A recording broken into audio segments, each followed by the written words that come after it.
Okay. Chair Melanie Islam, Present. Vice Chair Kiana Otsuka, Present. Commissioner Brad Romine, Present. Commissioner Kristen Olson, Present. and Commissioner Sandy Ma. Present. Chair, this concludes your roll call and you have quorum. Great, thank you, Cross. We're going to move on to agenda item number 3. It's review and approval of our meeting minutes from March 7th, April 25, May 6th, and June 27. We're going to go in order and approval of individual meeting minutes by month. So let's start with March 7th. Commissioners, do you have any comments or corrections to the meeting minutes as presented in your packet? Great. Seeing no, may I get a motion, please? I'll motion to approve the March 7th, 2025 meeting minutes. Great. Is there a second? Second that, Chair. Great, thank you, Brad. All in favor, please raise your hand and say aye. Aye. All those that abstain? Great, thank you, Kirsten and Sandy. Cross, I think we have approval. The minutes from March 7th are approved. All right. The second month we're going to look at is April 25th. Commissioners, have you had a chance to review those minutes? Are there any comments or corrections?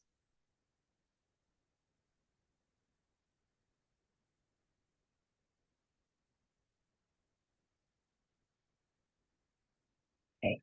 If none, may I get a motion? I'll motion again to approve the April 6th, 2025 meeting minutes. Thank you, Kiana. And second that. Thank you, Brad. All in favor? Please I'm raise your sorry, hand. April 25th. I'm sorry. Just to be clear. Thank you. Yeah, thank you. We are reviewing and calling to motion April 25th, 2025. All in favor, please raise your hand and say aye. Great.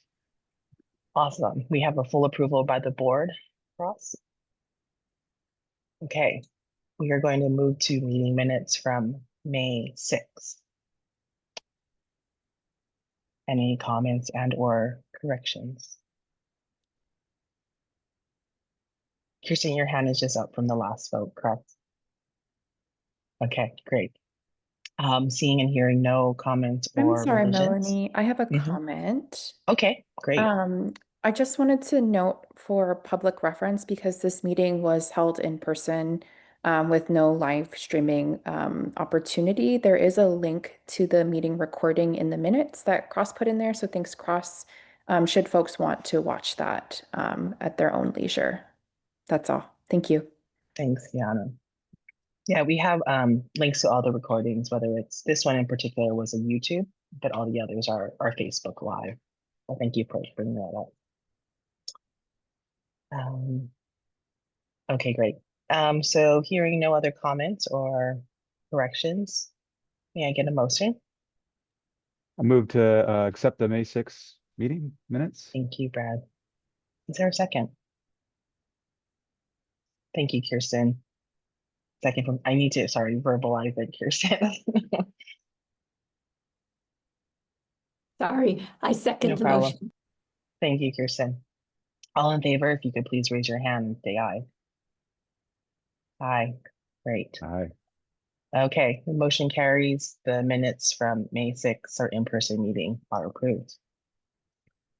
Okay, and then our last set, the meeting minutes from June 27, 2025. I am going to abstain myself as I was not present at this meeting. Are there any comments and or revisions?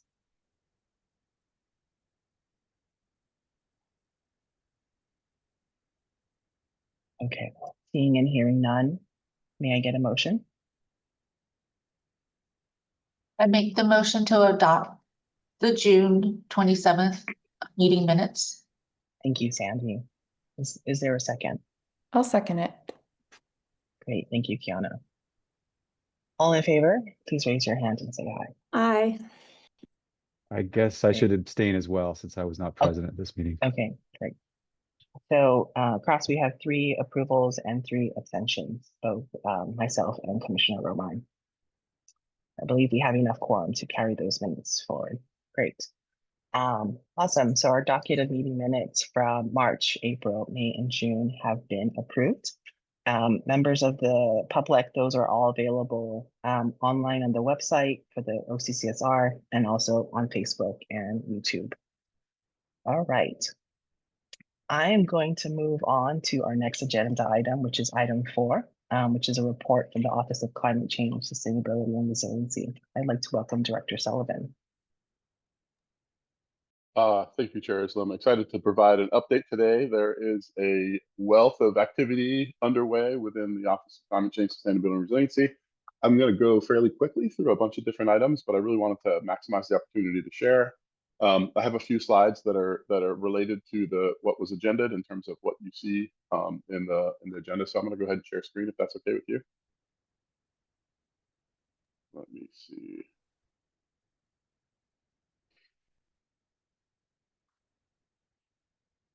Okay, Chair, confirming that you can see my screen. I can see your screen. Thank you, Ben. Thank you. Proceeding. So the first item that we wanted to provide an update on to the Commission is activities related to the Climate Resiliency Fund and the proposed projects for FY26. A resolution package went over to Council recently, and we had our first committee meeting on this week, actually, and we had discussion with Council on the proposed projects, which total about $6.8 million. Largely, these are projects sourced within the city for this first year. Our processes are still being established for this, and in future years, we expect a lot more deliberation and engagement, and as well as criteria and ranking for the projects for this year. You see a list here. There's a very intentional focus on stormwater in particular. One of the areas where we feel like there's a lot of work that is needed, and DFM was really clear that they were excited to do a lot of work to get ahead on their asset management and inventory work so that they're in a position to really become more proactive about their activities within stormwater. And I think this is something we've discussed a little bit before. I'm not going to go through all the projects, but suffice it to say that we're very excited about all of them. The climate change design guidelines, I will actually talk about a little more in a moment. So I'll leave that. Actually, quite a few of these we'll talk about in a moment. So I'm going to skim through, but Beaky is another significant project that was proposed here. This is basically to enable transit riders to get an extension of their transit pass or fee so that they can actually jump on a Beaky and for the first 15 minutes after they exit a bus, and that's still being worked out, but we're really excited about that as a way to expand service and to really give people the sense that, hey, this is a complete system as opposed to just a ride on the bus. I'll keep moving, but when these get posted, we'll certainly share these out to the board, and then there's links in here so that you can get to the resolution and you can study it further. The next hearing on this, which is an important item to mention, is August 6th, and that's at the full council meeting. Next item for update was around multifamily retrofits and benchmarking activities. So I will say Nick Gladfelter, who is our energy efficiency specialist, has been doing a great job managing the benchmarking program. I think we had a recent update on that with the commission, but I will say that the activity there is really good. There has been some great integration with HECO and getting all the building lists updated. This, as you know, this year is the first year we're engaging with buildings all the way down to 25,000 square feet and up. And then really what follows this and what has always been envisioned to follow the benchmarking program is focus that the office has been very involved in and working on with the potential for retrofits in multifamily buildings. And I will just say quickly that multifamily building retrofits are a tremendously exciting target opportunity because a lot of our buildings a lot of our multifamily buildings were built in the 60s and 70s, and they have really been historically hard to reach, partially because of the ownership structure and that most of them are condominiums. So we have been working with the state energy office. We've been working with the PUC a little bit and Hawaii Energy to figure out what it would look like to stand up a program to support them. You see some of the activities going on here. The state energy office has fortunately hung on to savings associated with heat pump water heaters. So we're excited that is expected out this fall, beginning this fall and into next year. We hope to be able to take advantage of that. And then we've been also working with Hawaii Green Infrastructure Authority, who has done a lot of work to really enable their resources to get to multifamily buildings, which previously was not the case. Moving quickly, a really, really exciting opportunity that Kayla Howe Fox has been leading our office on with partnership with Office of Economic Revitalization and others around the city is the Bloomberg Mayor's Challenge. So this is really about increasing access to local food and an exciting opportunity. We were selected as finalists for this program and have been awarded $50,000 to basically work through and test some ideas about what we might be able to do with this. And then coming in January, February timeline, there's an opportunity for us to seek an award of up to $1 million to implement. Next exciting update is related to the One Water Honolulu work that we have been doing. This is simply just letting everyone know that we launched a new website that really gives a lot of detailed information about what's happening with the One Water initiative. So really important. Welcome commissioners to check this out. And actually, we will be very interested in as a future agenda item to really go over this and get some discussion going on One Water in the next few months, if possible. So with that, I will move into a discussion on, actually, I already did, so I'm sorry. I'm already into kind of my item B. So what you had was office updates and then moving into item B, future meeting agenda requests. These aren't in a particular order, but the intent here was to spur some dialogue with commissioners because you're talking about a workshop and where you want to go about some of the things that are very relevant to us immediately. So you have the One Water website and there's a lot of activity here. I will say that with regards to One Water, probably the most pertinent and immediate piece of information is that the Adapt Waikiki 2050 plan will be coming out for public review in the next month or two. We're really, really excited about that. We've been doing a lot of work internally with the Department of Planning and Permitting. It has some really important implications for the decisions that the city's going to make around infrastructure and partnerships with others in Waikiki. And we think it would really behoove the commission to engage in that discussion and really weigh in and let us know what you think of the work that's happening. So that's an opportunity for a future meeting, and we could likely ask DPP long-term planner Noel Cole to participate if that was something the commission desired. Next item, and I won't show a slide for this, but update on the climate action plan. The team has been doing an incredible job. There is a draft being submitted of our climate action plan update from 2025 to 2030 today to the EPA.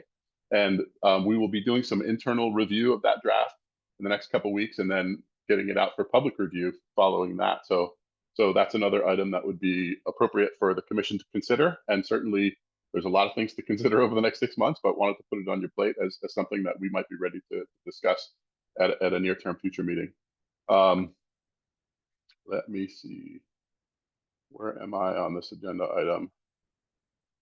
The next item is, as the slide shows here, is related to the climate change design guidelines and in particular discussion on design flood elevations and on the commission's consideration of revisions to the sea level rise guidance.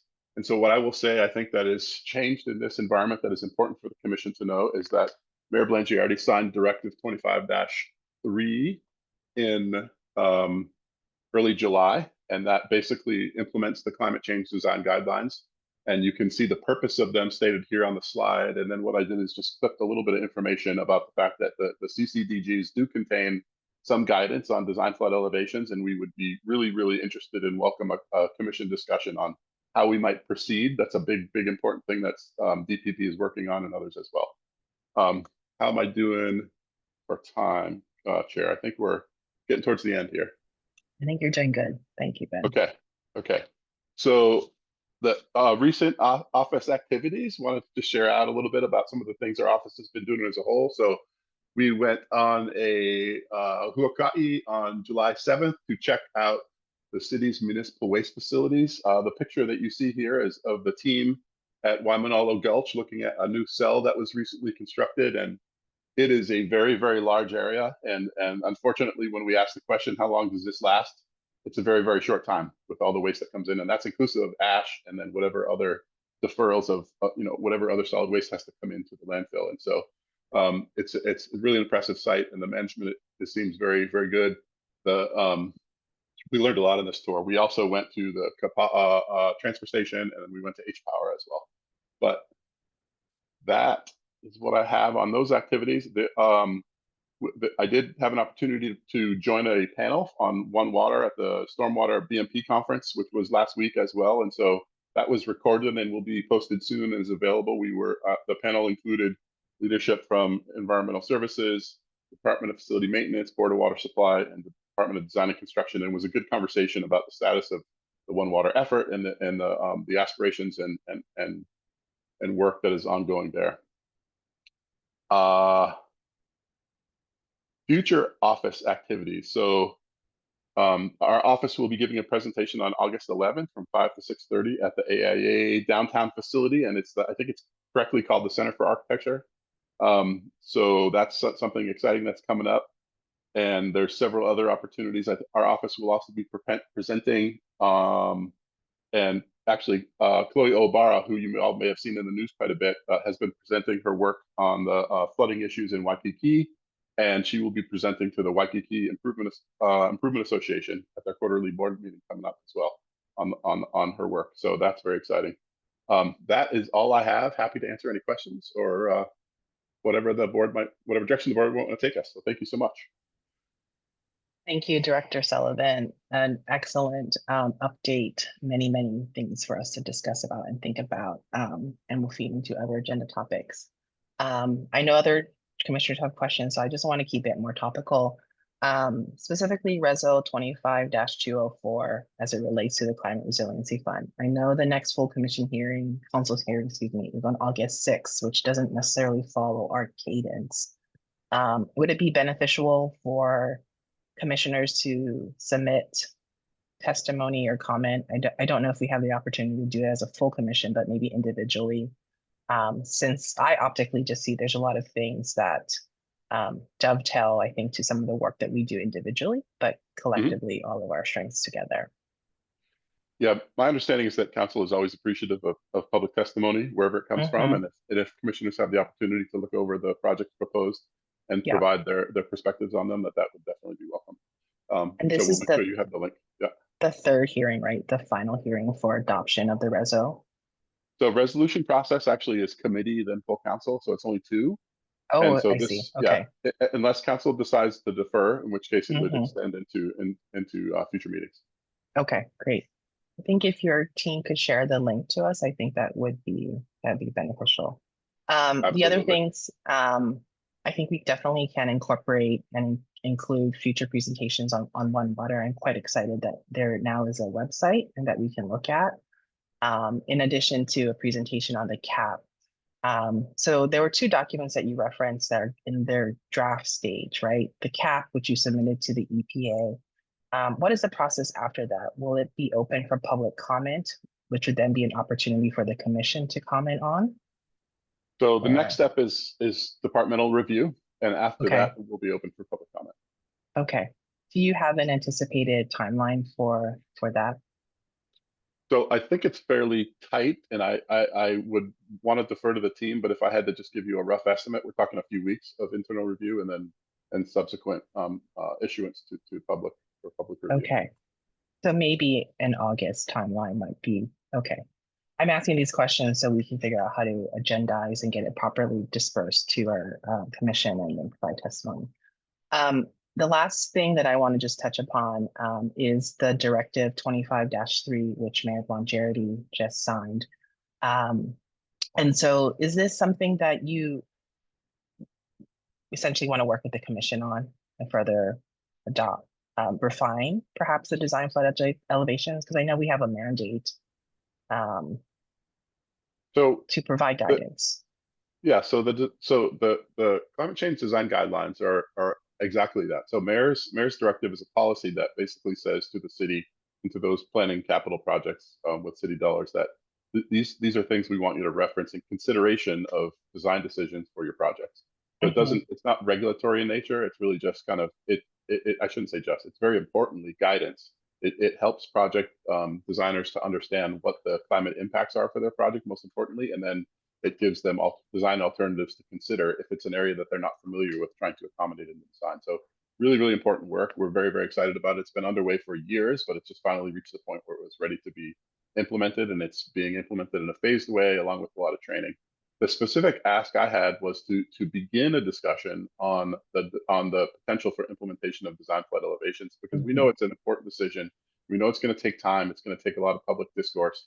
We feel like the commission could help us to really kick that off and help people understand why design flood elevations are advantageous, what might be some of the important considerations and impacts. And then perhaps if you have experience or discussion to share about what other cities have done, it's a great forum to really start helping people understand these issues. So I think that's the ask, and we can certainly discuss that a little bit more. But I think it also relates very much to Dr. Romine's work in particular, but the commission's work in general with regards to potential updates to the sea level rise guidance. And then the last thing I'll say, Chair, is that there has been some questions and just a notion that there might be an opportunity for clarification with regards to how the guidance currently tracks, because it talks about, the guidance was issued way back, and it talks about following certain sea level rise baselines or following updated science, and it's a little bit unclear to implementers what the updated science is, even though I think a lot of us expect that it would be, for example, going from the state sea level rise viewer to the SOAS viewer, which is updated. So those kind of discussions are all going to be really welcome. Okay, excellent. This is great. And yes, I think we've been having conversations here and there, and I think this is something we definitely would like to discuss with you, and collaborate on. A few months ago, and this is my last comment. A few months ago, we got a presentation on the climate change design guidelines. Is there a website link that we can review the guidelines to maybe assist some future meetings or discussions that we, the commission, would like to have? Yeah, let me get back to you on that. Right now, I think it's published on an internal city website, but I don't believe there's a reason we couldn't share it out. Okay, great. Thank you, Ben. This is excellent. I'm going to open the floor to other commissioners for comments and questions for Director Sullivan. Please feel free to raise your hand or unmute your mic. Kiana? Yeah, hi Ben. Thanks for all the great work you guys are doing. I had a couple of comments. One, I'm thrilled to see the city proposing to add some funding to our bike share. I feel really strongly that bike share should be treated like a form of public transportation. I'm particularly interested in what I call like fare coordination. It seems like there's maybe not going to be greater coordination between bike share and DTS and OTS, the folks that are operating and planning the bus and Skyline and Handyvan. And the proposal for council sort of mirrors our colleagues at Hawaii County. So at the moment, the bus and paratransit are free on Hawaii County's transit lines. But if you ask the vehicle operator for a high bike share, that's their bike share system, for a pass, I think it's a free 60-minute ride. You get a little paper like code from the driver. So I thought that was really neat, particularly as sometimes the bus takes a little bit longer to get places and or kind of overshoots where I'm going. So it's like nice to have, I normally just pay out of pocket for my bike share costs. So it's really nice to know that the city's working on sort of fare coordination, and hopefully all one payment system and one login is my like dream to make it easier for folks. So I'm really thrilled about that. Regarding your future agenda items, I just want to note one additional item. I have like a list going, so every time someone suggests something, I try to write it down to discuss. Commissioner Romine also requested a presentation on your office's long-term hazard recovery management plan at our August meeting last year. So I just want to flag that for the group also, and I've written down your other three. So really looking forward to seeing those as well. That's all, Chair. Thank you. Great. Thank you, Kiana. Commissioner Romine. Yeah, thanks, Chair. Thanks, Director Sullivan, for that update. There was a lot in there, a lot of great work. So thanks for sharing all that.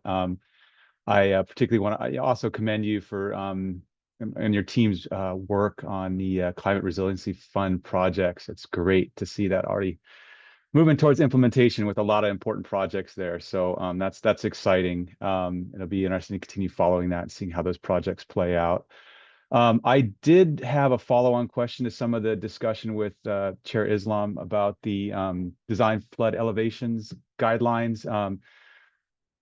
Yeah, just looking for some more clarification. Maybe maybe you said this and I didn't quite catch it or didn't understand, but are you looking for feedback on the elevations that were presented in those tables? Are you looking for feedback on how those elevations could be implemented and put to practice, or both there?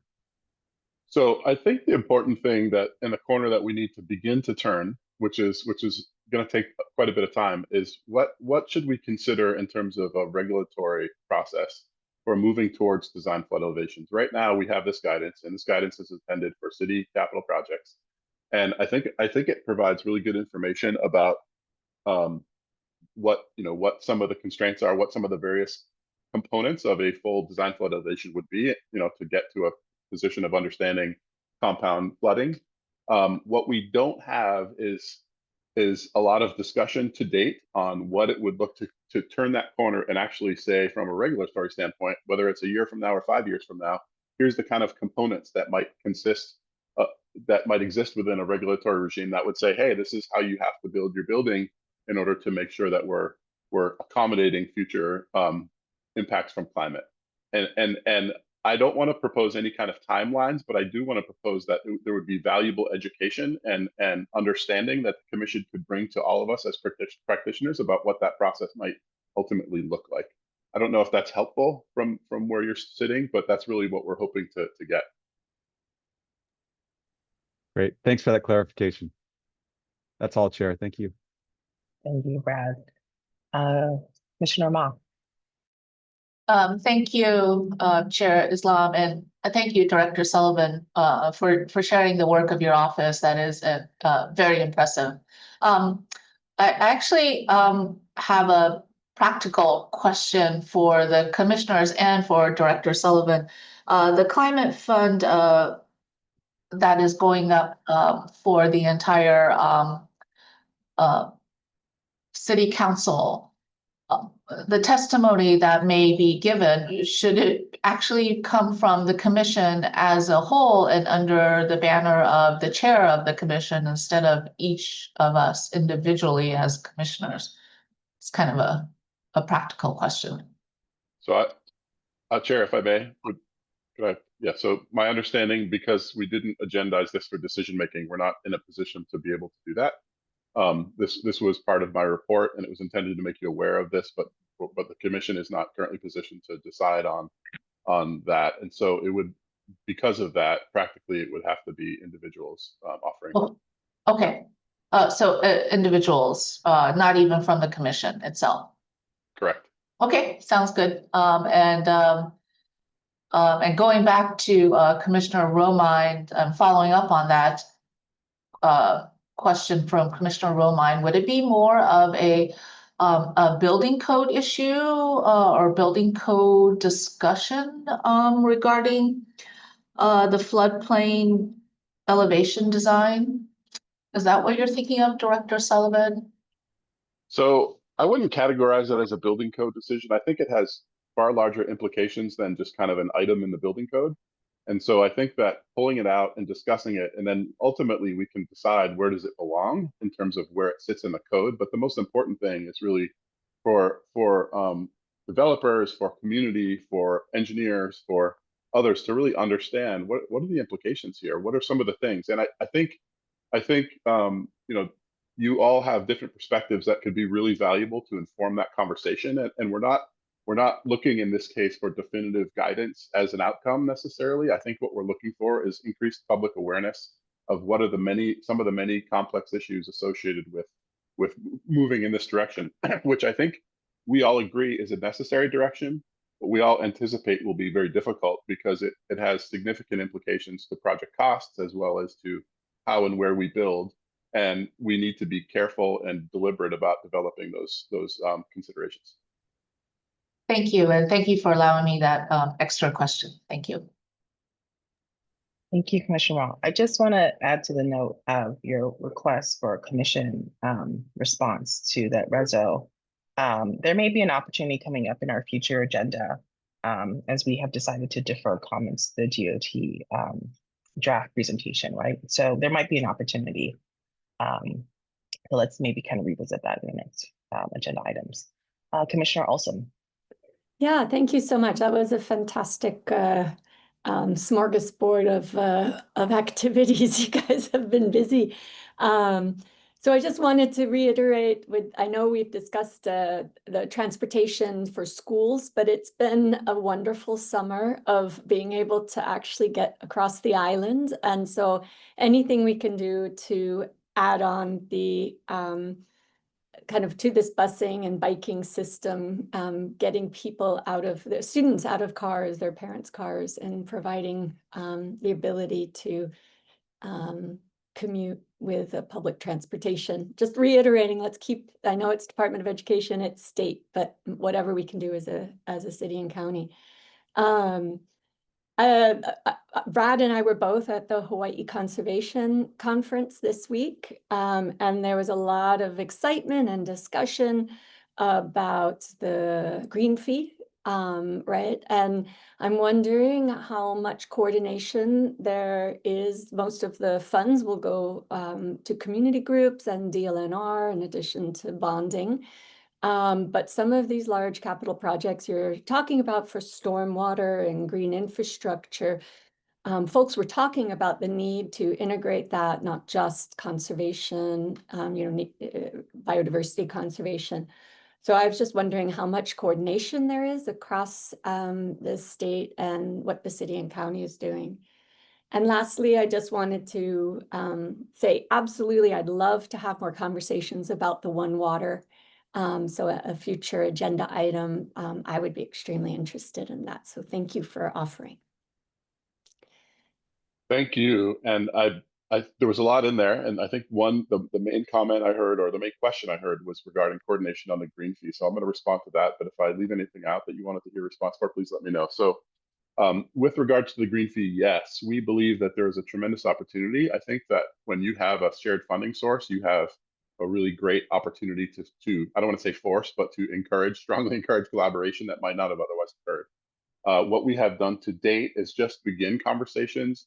The state, as you know, has the Climate Change Mitigation and Adaptation Commission, which is a very different body than this, but is also an important body for these kind of discussions.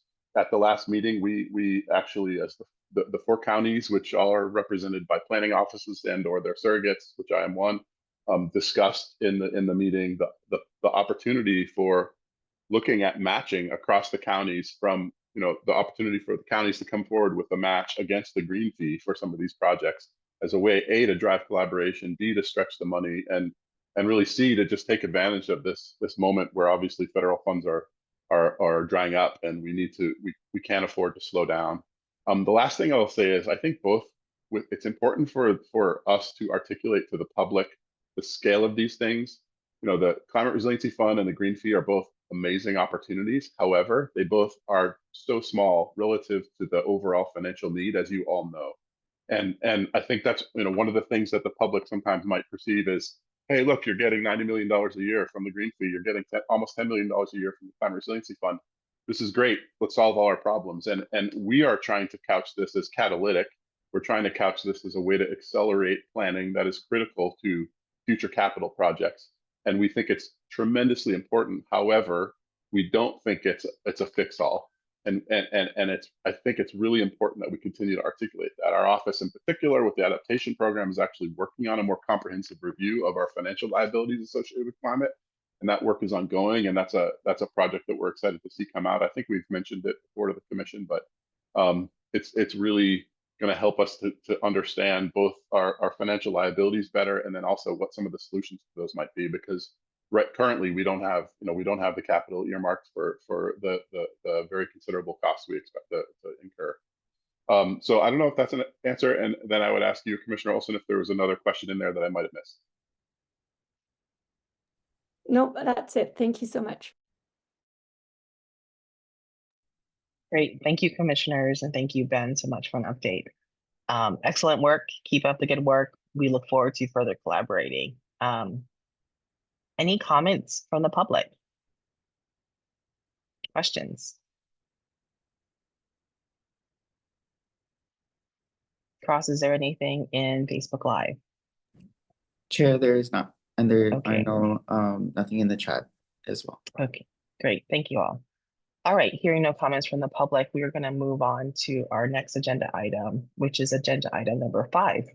A presentation by Hawaii Department of Transportation on their energy security and waste reduction plan. I'd like to turn it over to Vice Chair Otsuka to do the introductions to our speaker. Great, thanks, Chair. I want to introduce you folks to our next speaker, Laura Ka'akua. Laura is the Energy Security and Community Outreach Manager of the Office of Energy Security and Community Outreach at the Hawaii Department of Transportation. Laura has the very difficult job of leading our state's response to the Navahine settlement, and is sort of leading on all the different pieces of that. And so I'm going to let Laura share with you folks a little bit more about the Navahine settlement and the work her office is doing. So with that, Laura, I'll hand it over to you. Thank you, Kiana, and thanks everyone for having us.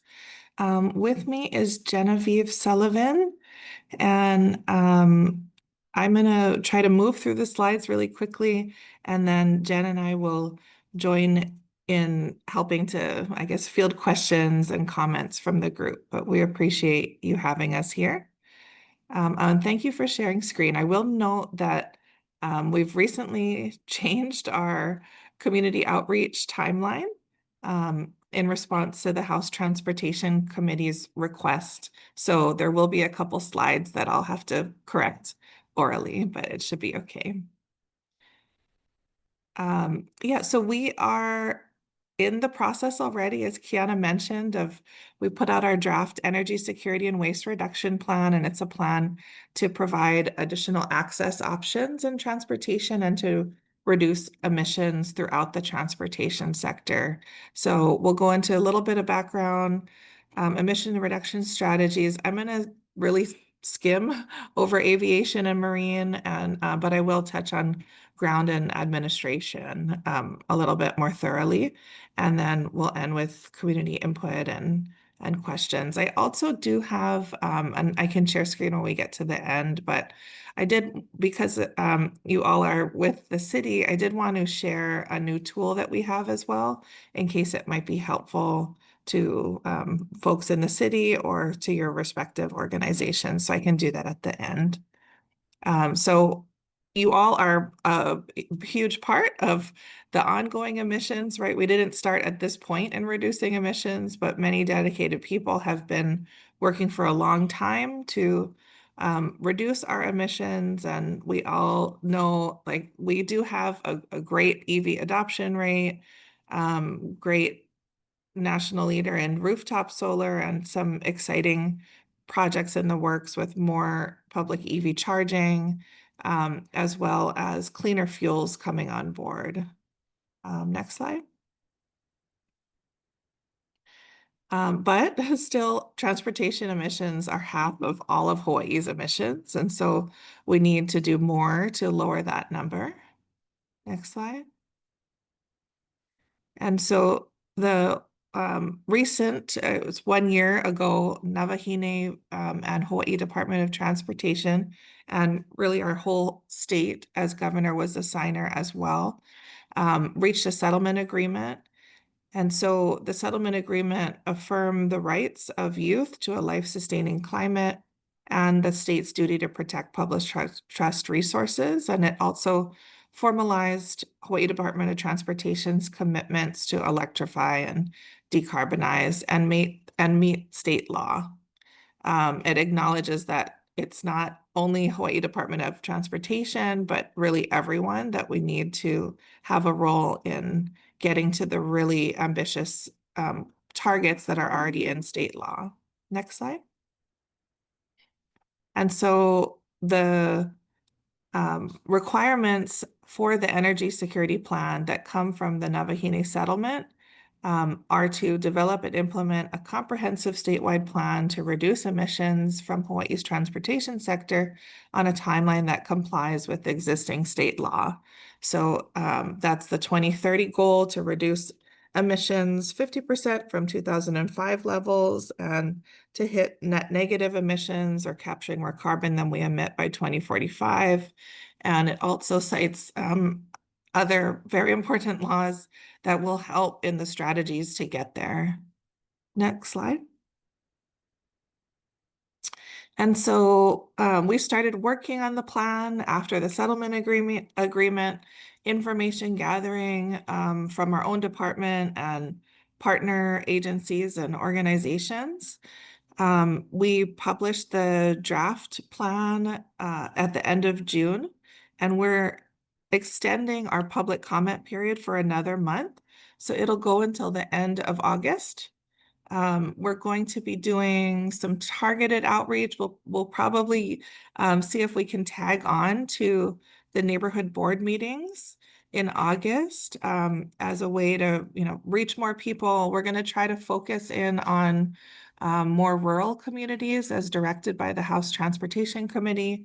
So if you have anything coming up that's you think would be a really good fit, and is in a rural community, please let me know. We would appreciate that. But we'll be reaching out to the neighborhood board chairs in target areas and also doing a similar process on the neighbor islands, trying to tag on to existing meetings just with the kind of brevity of time that we have in this additional month. And then we will publish our final plan no later than October 15th. So that timeline gets extended as well. And then this is really just the start. There's a lot of things that we didn't get to in this first iteration of our plan. So right away, we'll start the next revision, and we're looking at how do we break down all of these strategies into like annual work plans that have departments or branches being accountable for certain deliverables. And then we need to add in an economic analysis and a much more thorough equity analysis. So that'll be in our next revision as well. Next slide. The pillars of the plan, we are trying our best to balance the goal of emissions reduction with the goal of locally powered transportation, because we are an island state, and then also with affordability. So planning for Hawaii where current and future generations of Kama'aina can afford to remain and thrive. And we did have a legislative briefing a few weeks back, and I think some of the concerns coming forward are that I think, how do I phrase it? Like that local people, especially those who are struggling the most, will be left behind in this transition. We had, legislators say that they don't just want a transition, they want a just transition. And frankly, I think we all want the same thing. So we're using these pillars as kind of checks and balances to help us prioritize some of the strategies, right?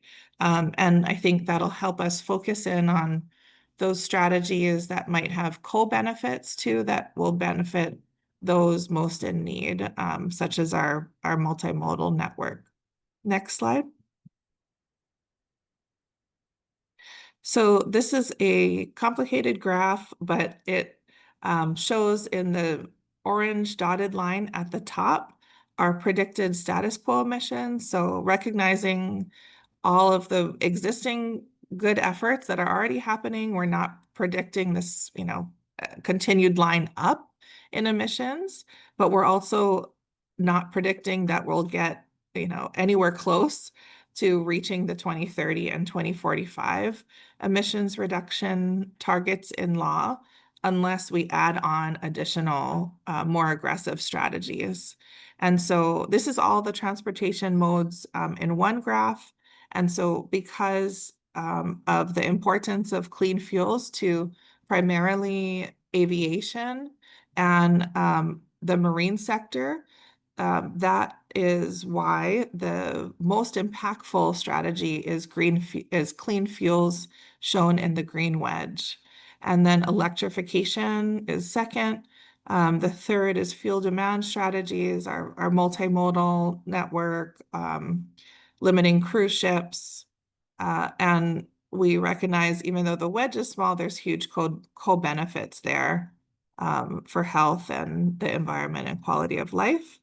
And then you will see, even with those 3 top strategies, there's still a ways to go before hitting the 2030 goal and the 2045 goal. And so that orange or peach colored wedge is our carbon removals needed. So additional carbon removal actions that would have to be put in place to balance it. And even with that, we are not expecting to be able to hit the 2030 goal, but I think we can get a lot closer than we currently are. Next slide.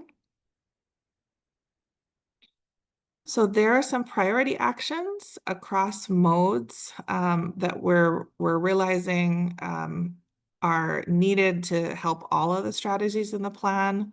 So the first one off the bat, and this will be in some of our later slides too, is to implement the right legislative low carbon fuel framework. So a clean fuel standard, there's, different people have different ideas about exactly what that should look like. And so we will soon be embarking on a feasibility study and with a high emphasis on the economic impacts to Kama'aina through these different options. And our goal is to have at least initial findings from the study before the legislative session so that we can introduce, work with our legislators and partners to introduce a bill that will work for Hawaii and kind of set the stage for a lot of these other strategies. Then increasing use of electric vehicles and electric equipment, investing immediately in proven carbon removal strategies such as native reforestation and coastal wetland restoration, and then integrating our decarbonization goals at the very start of project planning.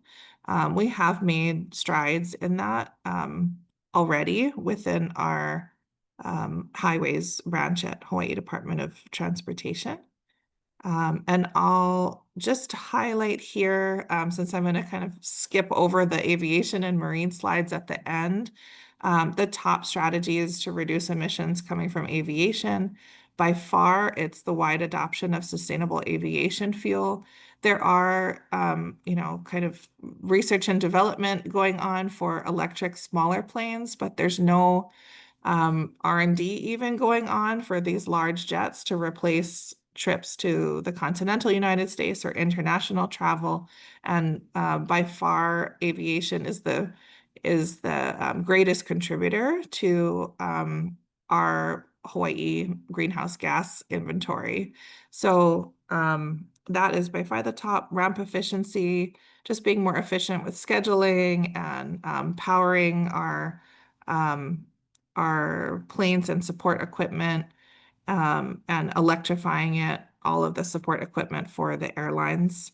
And then on the marine side, kind of the low-hanging fruit is limiting the number of cruise calls not for the home ported ship that we do have in Hawaii waters, but for non-home ported ships.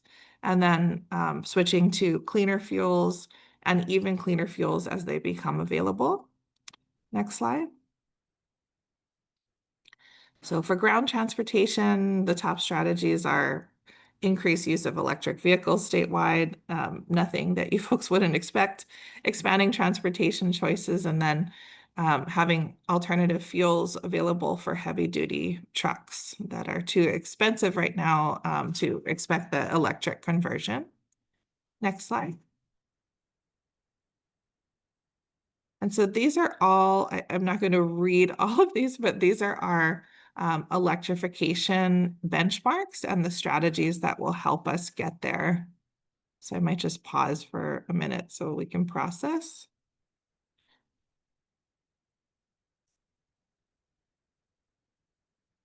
I realize that some of the feedback is that's a really big jump to try to reach 81% of new light-duty vehicle sales being electric by 2030. We are getting feedback from kind of the car industry, the associations on what they can supply to Hawaii and whether this makes sense kind of on the ground from a logistical standpoint.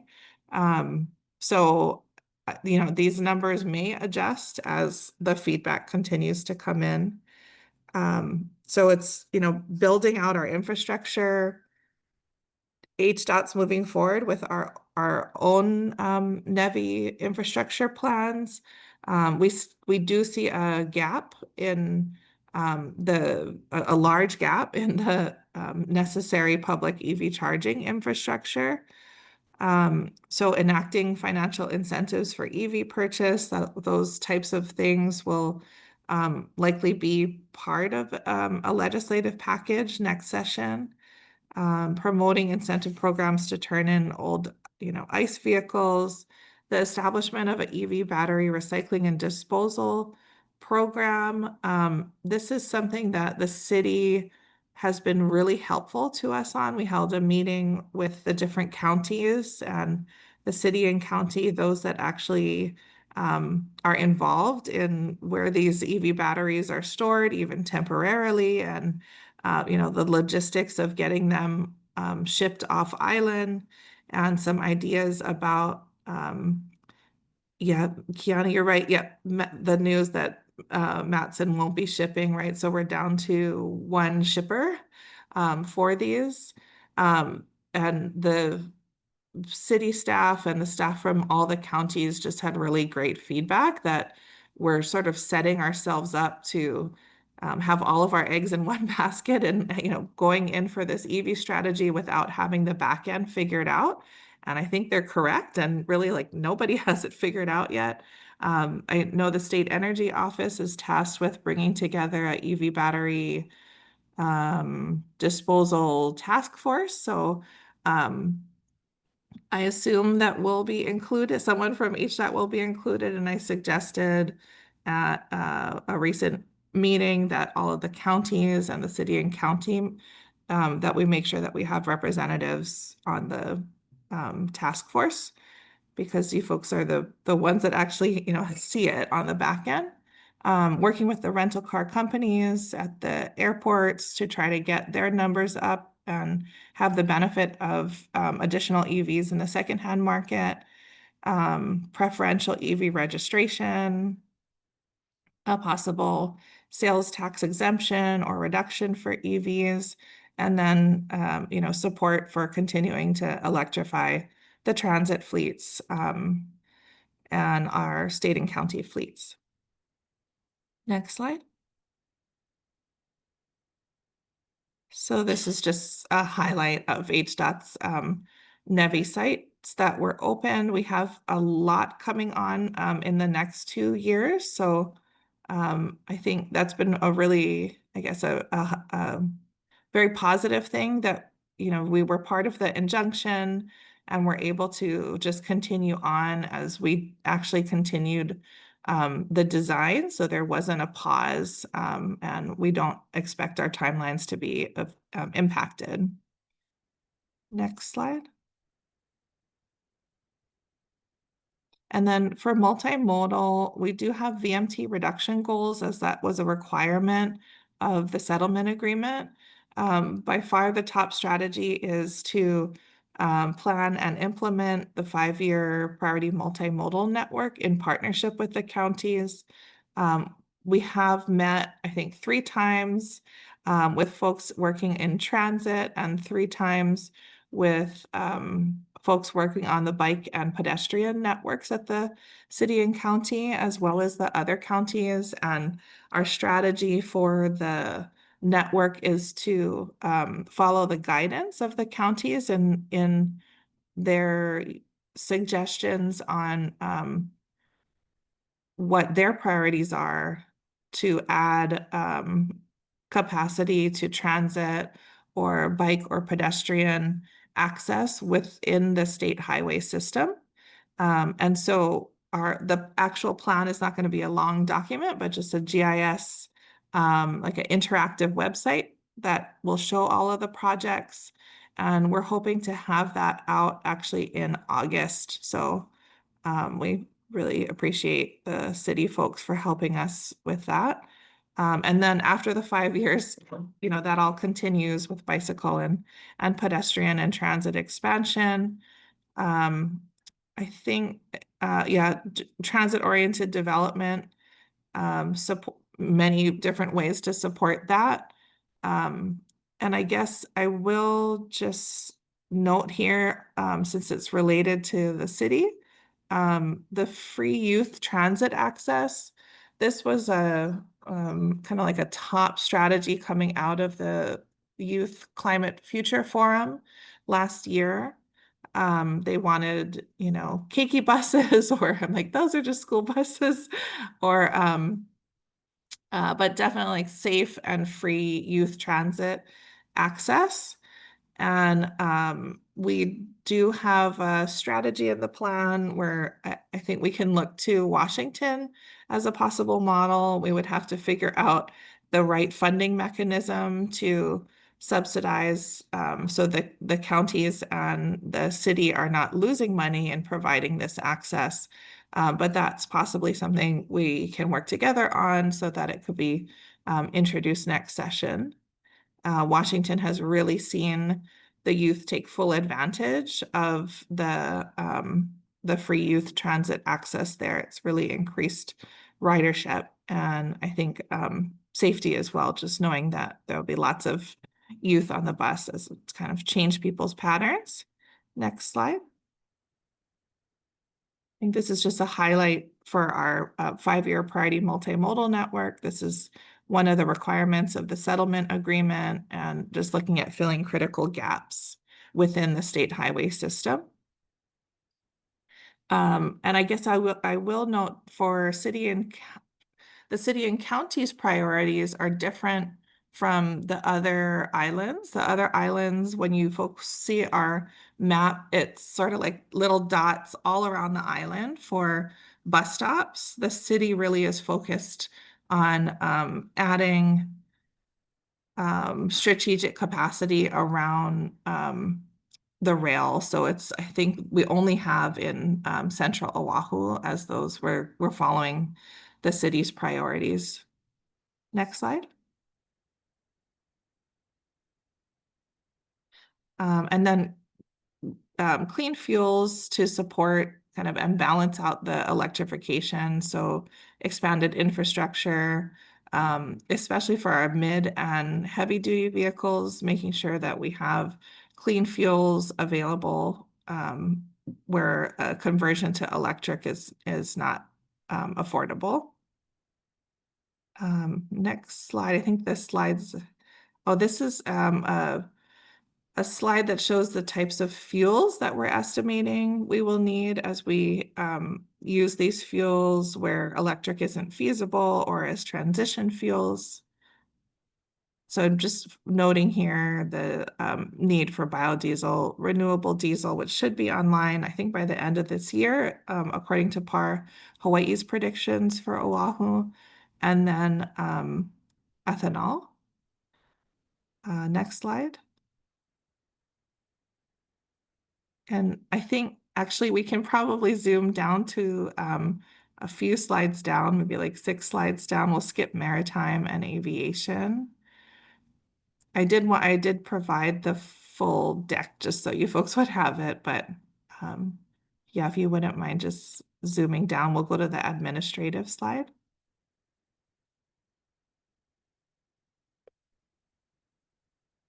Thank you. Oh yeah, right there. Yep. So these are the strategies under our administrative mode at HDOT. Maybe strategies where it applies to all modes or is more truly administrative in nature. So the top is this clean fuel standard that I talked about. Collaboratively passing a legislative package for clean transportation strategies next session. You know, we talked about making sure that at the start of a project, emissions reduction is factored in. And I'll be able to share a tool in a second that will help with that. And then if you go to the next slide. So there's a lot more slides there. This is our clean fuel standard. And one more slide down. Increasing carbon sequestration. And then if you keep going. I did want to just, I guess, thank the city, because you know, the city has a youth council. That was one of our examples as we set up recently our Hawaii Youth Transportation Council, which is consists of 20 youth from across the islands, and they advise us on climate mitigation as well as adaptation. Next slide. This is them at our inaugural meeting where we did native planting at, in the Lansing courtyard at Daniel K. Inouye Airport. Next slide. Yeah, and this is just back to our public outreach, which has since been extended to August 31st for the public comment period, and October 15th for our final plan. And that QR code, I'm sorry if it got a little, maybe in the Adobe. Oh yeah, there we go. Okay, the QR code will take you right to our energy security plan webpage, where we do have a public comment form. And if it's not in chat already, I'll make sure that it gets there. Kiana, would I be able to share screen quickly on our PE tool? Yeah. Do you have permission? If you hit share, does it tell you need permission? If you do, I think Cross has to grant you permission. She should be fine. Go ahead. Okay. Thank you, Cross.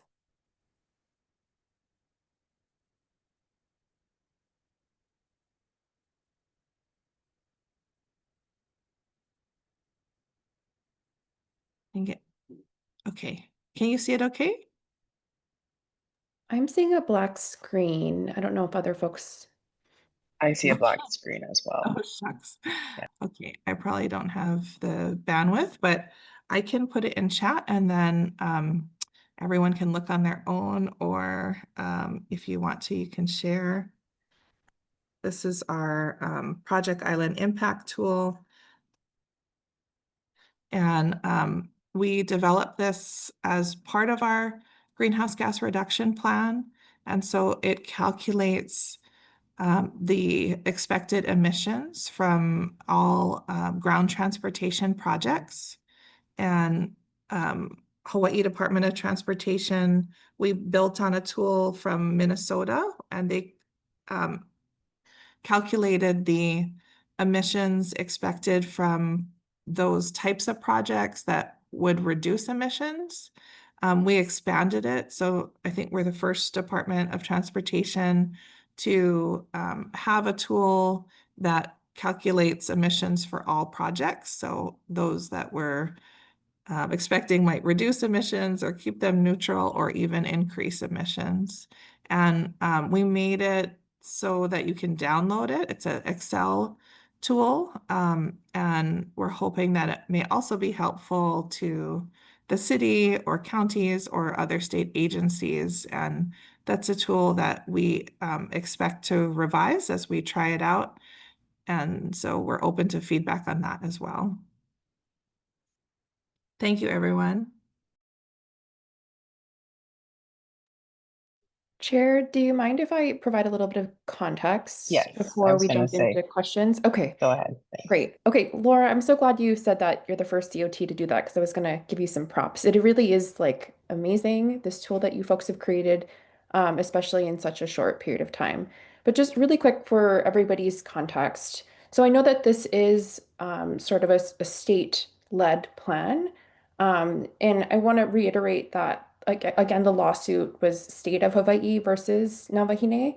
But I do think it's really important that you folks on the commission, as well as the public, hear this presentation, because it's going to take everybody pitching in to help us meet these really lofty and very admirable goals. In particular, the role of City and County of Honolulu, I think, is mostly in the ground transportation section. So with the Department of Transportation Services, but also we need to coordinate with the with the CCSR office. I see Poliahu's on this call too. So Poliahu is leading CCSR's climate action plan, for example. And a lot of this work overlaps with the work that the CCSR office is already doing. 85% of our greenhouse gas emissions for ground transportation is from light duty vehicles. So I know we're technology and cost challenged for our medium and heavy duty vehicles, but actually the majority of our ground transportation emissions come from the cars that we drive every day. So I think there's a huge opportunity for the city to pitch in and really lead this, not only because Oahu has the largest population, but we also have more land use that is a lot better for helping folks make some trips or make less trips in their car and more trips walking, rolling, biking, and transit. So I wanted to, I know this is a state plan, but I kind of want to explain why I asked Laura to come here today to a sort of city and county focused meeting. So that's all, Chair. I just want to give some context for the why before we jump into questions. Thank you, Commissioner Osuga. Do you want to just start us off with questions or comments, and then we can kind of go around the commission? Sure. Laura and I work a lot together, so Laura's sort of heard kind of a lot of my comments. I think I just want to highlight some 3 key items from me. We have a really very strict requirement in the settlement for EV infrastructure investment, and we don't have the same for investment in walk, bike, transit infrastructure. And so one of my big comments was I would love to see the state or all of us sort of commit to an equal or just some sort of investment in walk, bike, transit. I think it's really important that we focus on fuel demand reduction as well as expanding transportation choices for folks, because we have all these other co-benefits related to public health, equity, well-being and quality of life. So I'd love to see us commit to some sort of financial investment in the same way we are for EV infrastructure. The other key comment I had talked to Laura about is we have a really, again, big focus on electric vehicle infrastructure. And I worry about what the demand for electricity is going to look like if everybody's driving an electric car, and whether we have the grid capacity to support that, one. But 2, if we're trying to move towards being carbon net negative, that would probably mean that we need more renewable energy projects statewide. And they've been so controversial, as you know, if you've been reading the news. So how can we preserve some of our existing land for agriculture, for open space, for affordable housing, rather than having to build more renewable energy projects? And so those are my key 2. I'm forgetting what my 3rd one is, so you can come back to me. But overall, just an interest in seeing more dedication statewide to more walk, bike, transit investments. Yeah, that's all.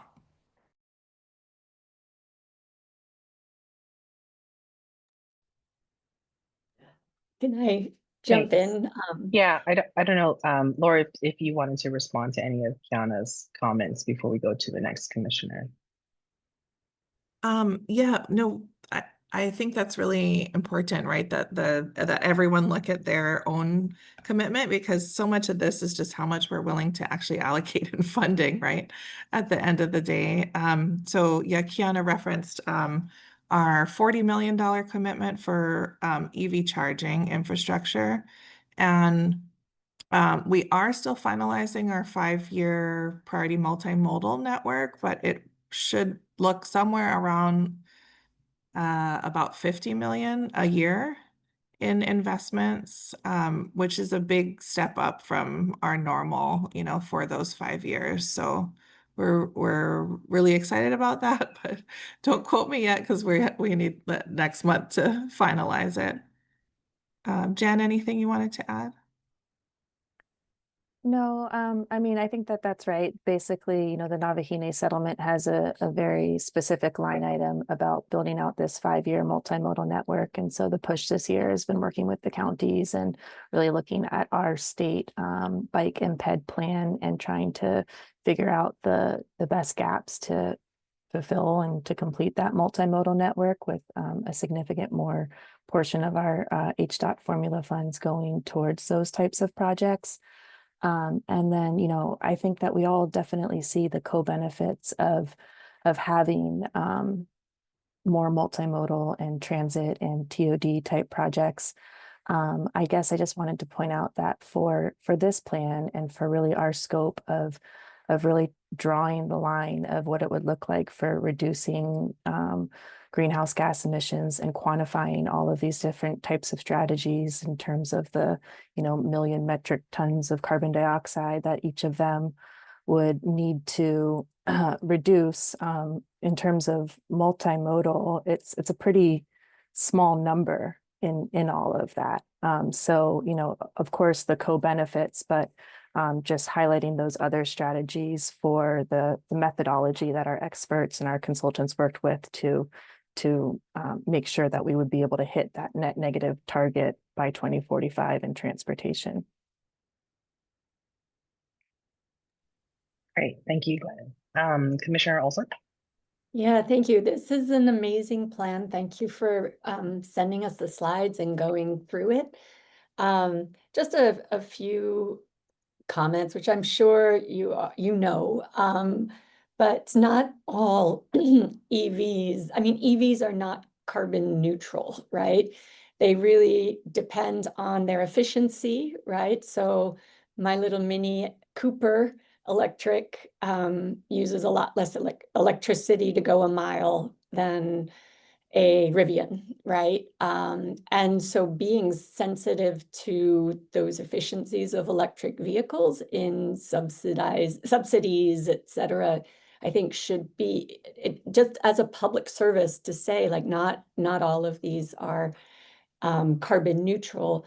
Moreover, it really depends on how clean the grid is, right? That energy. And I mean, we all know this, but in most cases, if you don't have solar on your home, an EV is no cleaner than it's better to get a hybrid, right?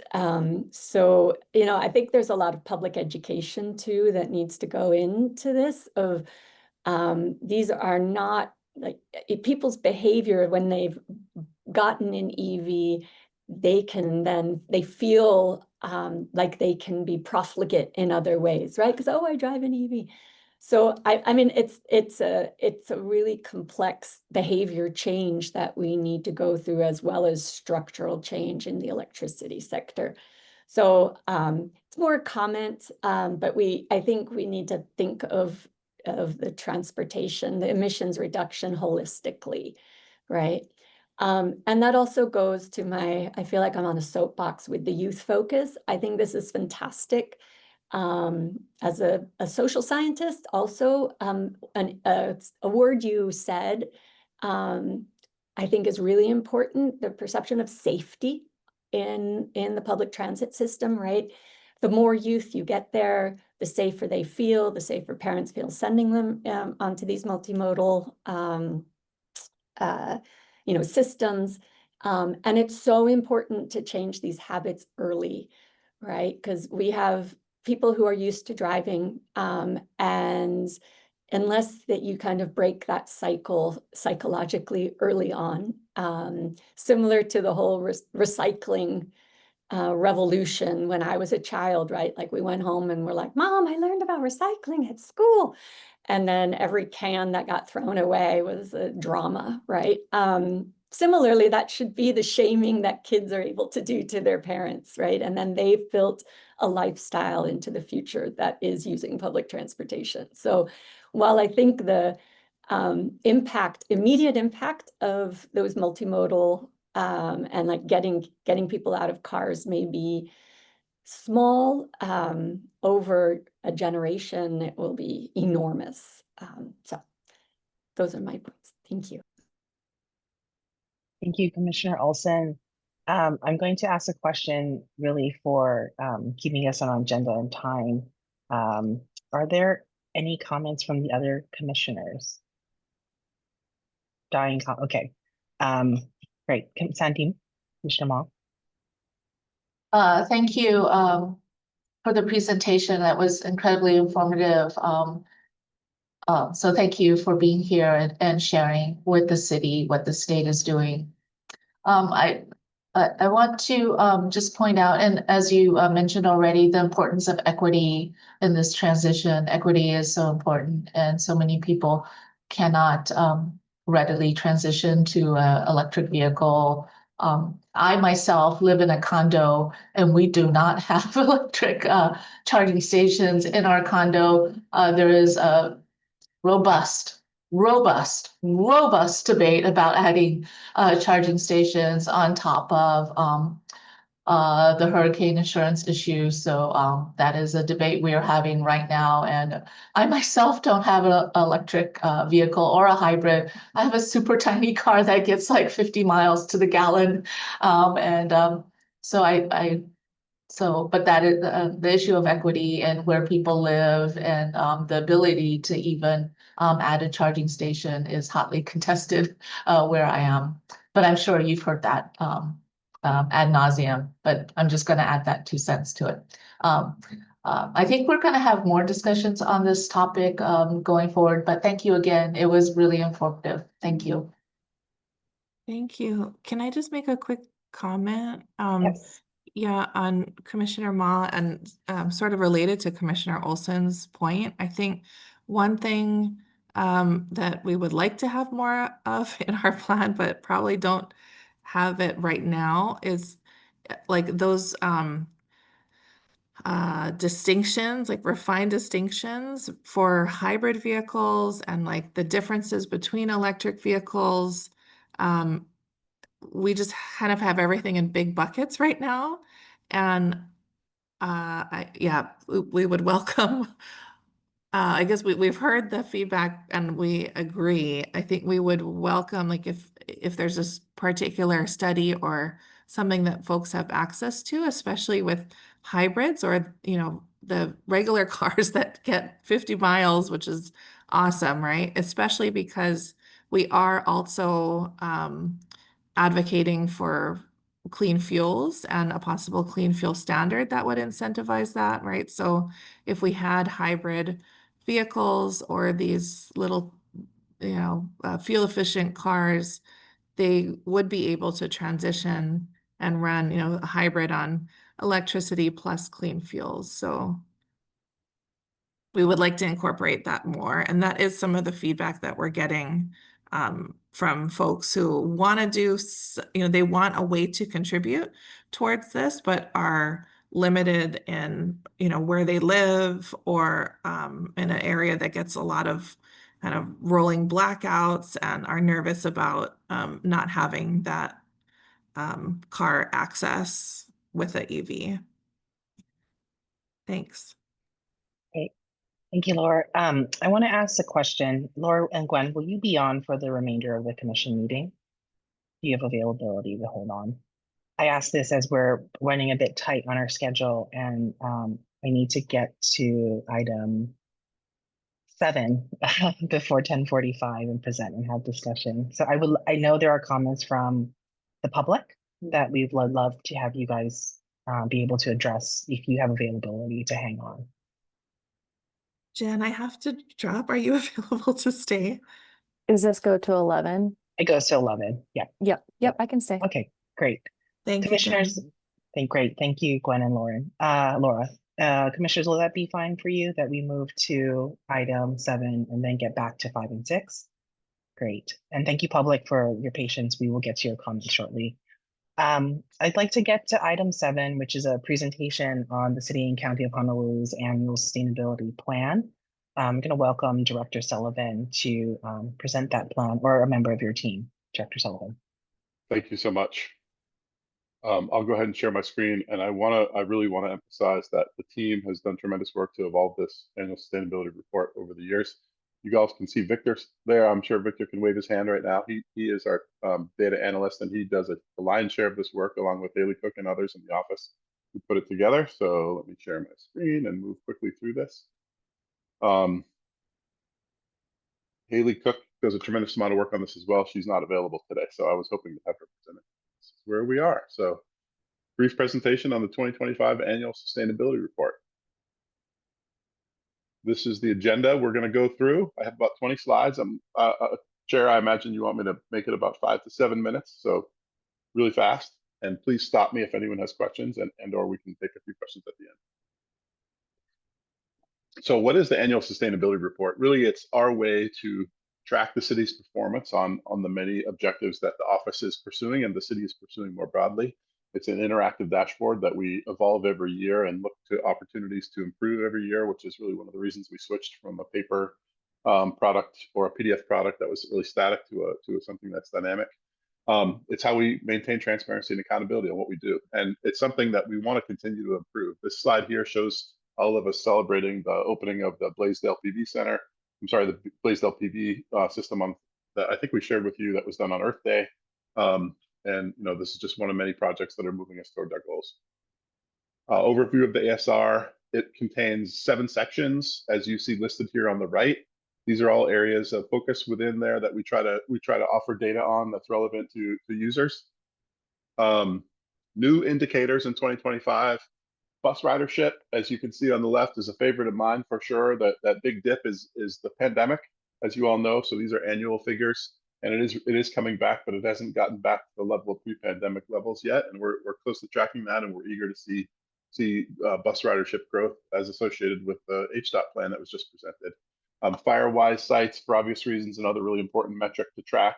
We have done work directly with Hawaii Wildfire Management Organization and are trying to increase the number of Firewise communities around the island, and we're tracking that. And then another new metric this year is flood insurance. So some metrics on kind of insurance policies paid out in losses for the calendar year, and this is in light of the obvious potential for increased flood impacts due to climate change. Sustainable city operations is one of the categories. This slide just lists the various components within that, but it's really focused on what are we doing internal to the city to meet some of our goals. This one in particular, I think, is worthy of highlighting. So what we're looking at here is our electricity use, which since 2018 has trended downward every single year. What you see in 2024 is, if you look really closely, the 2024 number jumps up, but we make an exclusion because that's actually associated with the ramp up of rail, which is a new facility. So if you look at existing facilities from 2018, we have seen a decline, and that's largely due to the great work of DDC, the Department of Design and Construction, and others, Board of Water Supply and Environmental Services, for continuing to push efficiency projects as well as solar projects across the city. Climate action. So obviously tracking greenhouse gas emissions, plan progress, renewable energy, and electricity burden, importantly for equity considerations. This is the big one here, is that we continue as an island to trend upwards in terms of our renewable energy generation. Clean and affordable transportation, again, following up on HDOT's presentation. So really good metrics here for folks to track. I think this is an interesting one. We agree with all the comments made about electric vehicles. And I think one of the things that I am very excited about, beyond multimodal transportation, you can see my scooter in the background, is electric vehicle market development. I think is going to allow some of these things to accelerate a lot faster than we anticipate. And we're, in terms of the technology. So like, we put numbers on the board often based on what we see in the market currently, but are cost considerations going to be number 1 in 5 years, or are they actually going to be at parity or cheaper than some of the ICE vehicles we have now? Those are questions that I think are important for us to keep in the discussion as well. Climate adaptation, critical area. This is actually a picture of at Kailua Beach, where our team was involved in a recent restoration of native vegetation for reduced erosion. Water consumption, a critical metric that we track. Obviously, very positive to see it's trending down on a per capita basis.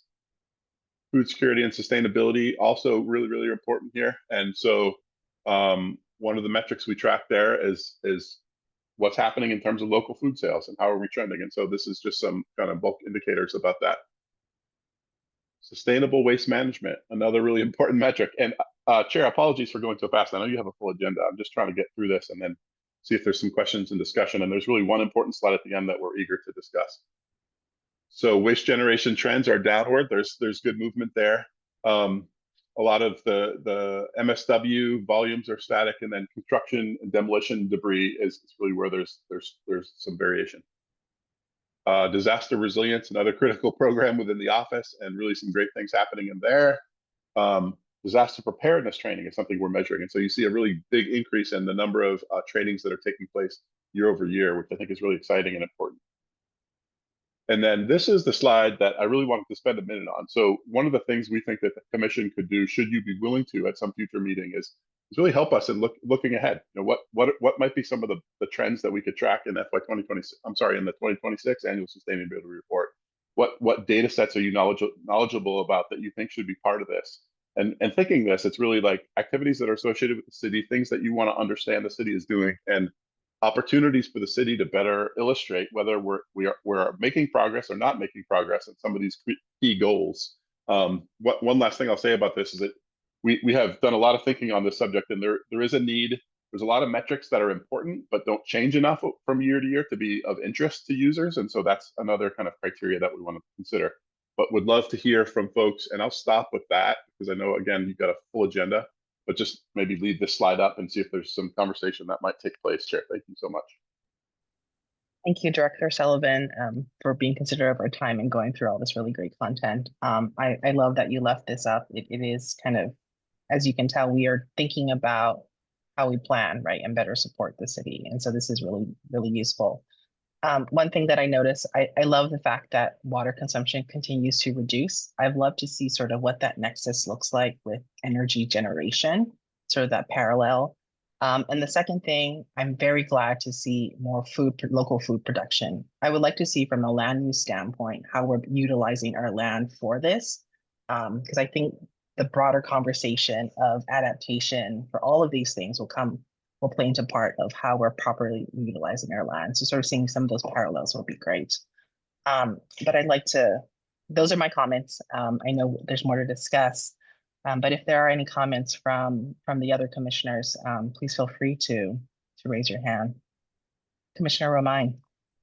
Yeah, thanks, Ben, for that quick update. I wanted to dig into the Firewise sites briefly, if you can. I noticed they're clustered around urban Honolulu, and I wonder if you could just briefly share on us in any progress work that's going on in other communities on Oahu on Firewise, particularly Ewa and Waianae-Moku. Yes, so I believe that this was for last year, and we understand that there's sites on the west side that are in progress. They just, we're fairly rigid in terms of where we cut off the ASR, and so I think with next year's report, you'll see additional sites. I am not as well versed as you may be, but if you want to share a little more on which sites are actually popping up, that'd be great. No, something I'd like to explore though further. So thanks for that. Yeah, sure. I'll stop there for time, Chair. Thank you. Thank you, Commissioner Ryan. Any other comments? Commissioner Osuka. Hi, Ben. I put some suggestions in the chat, but maybe you folks can track. I know this is a HDOT program, but the electric bike and electric moped rebate use. I think that's to your point about your electric scooter. I think the rise in electric micromobility really has the potential to help us reduce VMT. So actually in Denver, it's their climate office that leads their rebate. But they've been they also asked their respondents about, how much less are you driving? How many car trips are you replacing? In their last survey, they found that people are replacing their car trips 26 miles of a car trip every week, replacing 3.4 car round trips, totaling about 100,000 vehicle miles traveled each week reduced because people are using their electric bike. And then additionally, they found that those folks who got additional rebate monies because they qualified via income use their bikes 50% more than the average rebate recipient. So that's an option. I know it's a DOT program, but very much can help track that. Or what's more directly related to the city is bike and e-bike registration numbers. So not only just tracking EV registration, but also looking at bike and e-bike registration numbers too. That's all. Thank you. Love it. Thank you. Thank you, Commissioner Osuga. Commissioner Olson? Yeah, thanks, Ben. I'd be more than happy to dig into this and talk with you about data sets and commitments to track. This is right up my alley, so just offering that. It's great to see, and it's great to see that we're tracking this. So thanks very much. Oh, I did have a question though. Sorry. I mean, we have the statewide indicators. So how much coordination is there between what the city and county is tracking and the Aloha Plus dashboard indicators? That's a great question, and I'm going to defer. I'll say it's because of time, but honestly, like we need to do a little more work and check it in that. We do communicate with HCG and we do look across at each other's work, but I don't think I have a real clear answer for you at this time. Commissioner Ma? Thank you, Chair, and thank you, Director Sullivan. Again, a wonderful update. I've always been curious with all these new builds going up across the city and county of Honolulu, what sustainable and renewable features they're incorporating. I don't know if that could be tracked, if a survey could go out to ask, but I'm just curious, what are they doing? That's just something that I'm curious about. Thank you. Great, thank you, Commissioner Ma. Are there any questions from the public? Cross, do we have anything online? No, we don't, but I'm not, we had some questions that came in through the chat, so. Yeah, I think they are all for Laura and Gwen. So Ben, this is really great. We will probably want to revisit certain sections of this at future meetings, but I really do appreciate you prompting us and getting us sort of teed up for future discussions, which is what we've kind of talked about. So thank you again. All right, we're gonna move back to item 5 and address any comments from other commissioners. Commissioner Moravine, did you have any comments to the HDOT plan? If not, I'm going to move to community and public. Not at this time. Just thanks, Genevieve and Laura, for the presentation. I'll save time and let's go to the public. Thanks. Thank you, Commissioner Moravine. And then Laura and Gwen, it was a great presentation. I will also save my comments for our kind of official letter from the commission, but happy to see this work. All right, so we're going to go to comments to the public. There are a few. So we have some rules about comments from the public, 3 minutes per comment. So what I want to do, because there's many in there, if you're still present in the virtual room, if you could raise your hand, unmute your mic, and say your comment. And so that way Gwen would be able to sort of hear it directly from the individual and address it. So the floor is open to our virtual room. Okay, Casey Connors.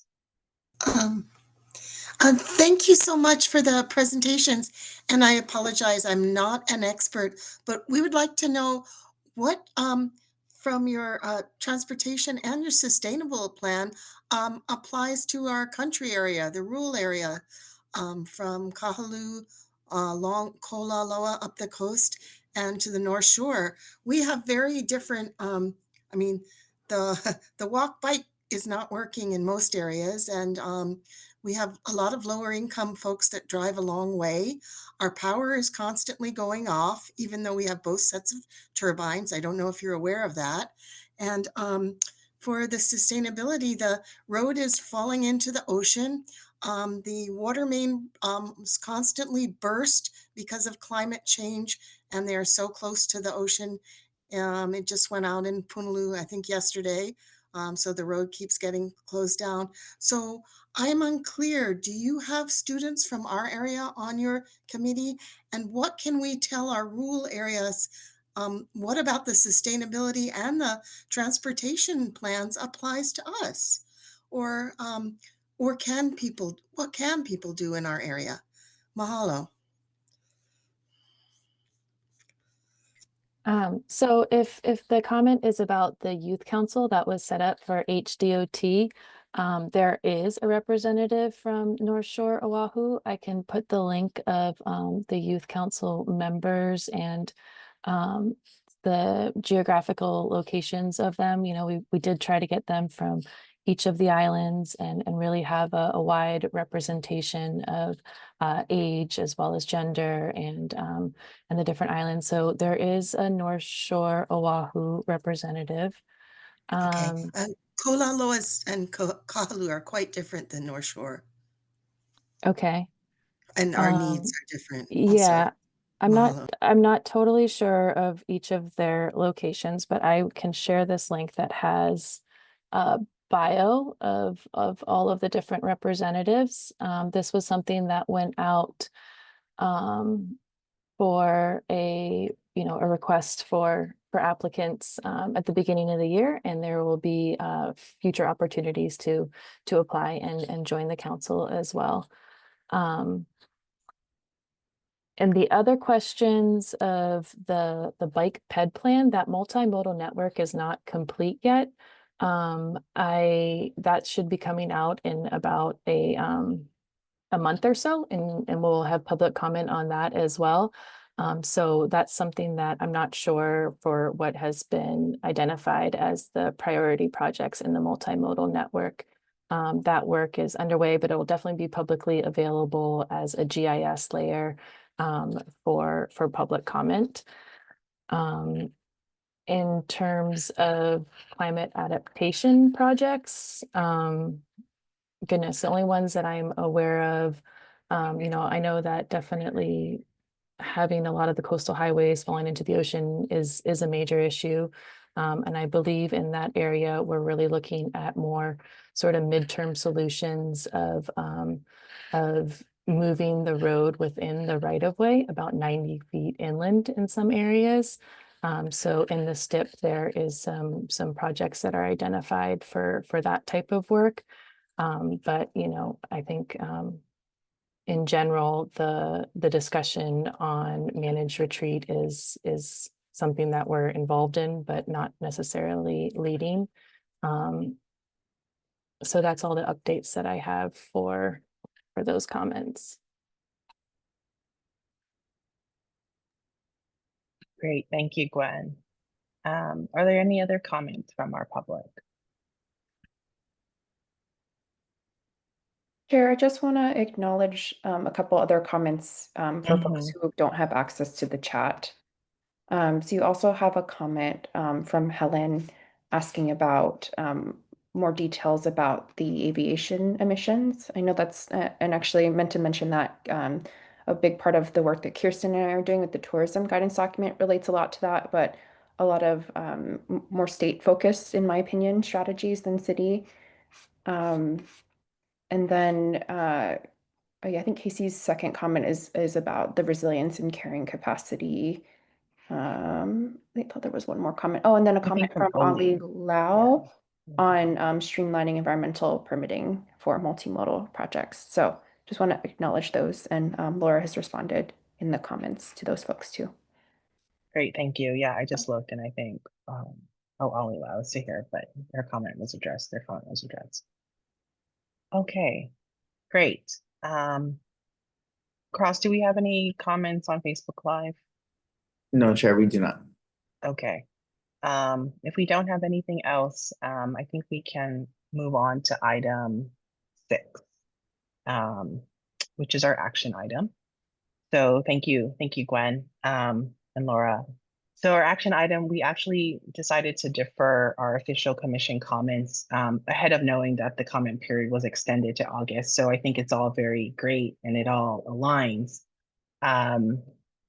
We would still like to sort of prepare official comments from the commission as a response to the draft plan. So commissioners, I think knowing that we had this presentation from Laura and Gwen, and you have access and link to the energy reduction plan from HDOT, I think our strategies will still remain the same. And I want to open up for discussion to hear your thoughts and how maybe we can refine that. But collecting comments and sending that to OCCSR. And then OCCSR will assist us in drafting a template that we could review in a future August meeting. So that's what we were sort of thinking as kind of our process for gathering our comments. But I would like to kind of hear your thoughts. And then secondly, added to that, we have our next meeting scheduled for August 22nd. However, I would just like to bring up the reso from the city, right? The reso 25, that potentially if we would like to hold an additional meeting in August, maybe earlier to coincide with that, we could then provide testimony to 2 pieces of documents that are currently moving at our city and our state. So I'm going to pause here and open the floor to commissioners. Commissioner Asuka. Yeah, I just want to note for consideration of a next meeting date. So the council meeting is Wednesday, August 6th, which I think we need to get our comments in. I think 24 hours is like the recommended amount of time, which would then maybe mean we could hold the meeting. I don't know what time the meeting is on the 6th, but at the latest August 5th, ideally August 4th. And then with sunshine law, we have to agendize the week before, which would put us at Monday. So I would like to meet earlier to get comments together. This is sort of aligned with, I think we talked about like what we want to get out of the commission. And for us, my key one is for us to be more active on commenting on things. But I just want to notify the commission about sort of our time restrictions. So yeah, that's all. Thank you. Thank you. No, I appreciate you doing that. So thank you, Kiana. Commissioner Romine. Yeah, thank you, Chair, for considering my concerns about trying to get comments together for this meeting. I do appreciate us having some more time to work on this, and I'm glad it'll work with the extended timeline there. Want to talk a little bit more about that timeline. Are we aiming to get comments back the week prior to our August commission meeting, or should we do we need to aim a little closer in time? Sounds like maybe to give the city time to compile those comments or something. Just want to talk a little bit more about timeline on that. Yeah, so it could work 2 ways.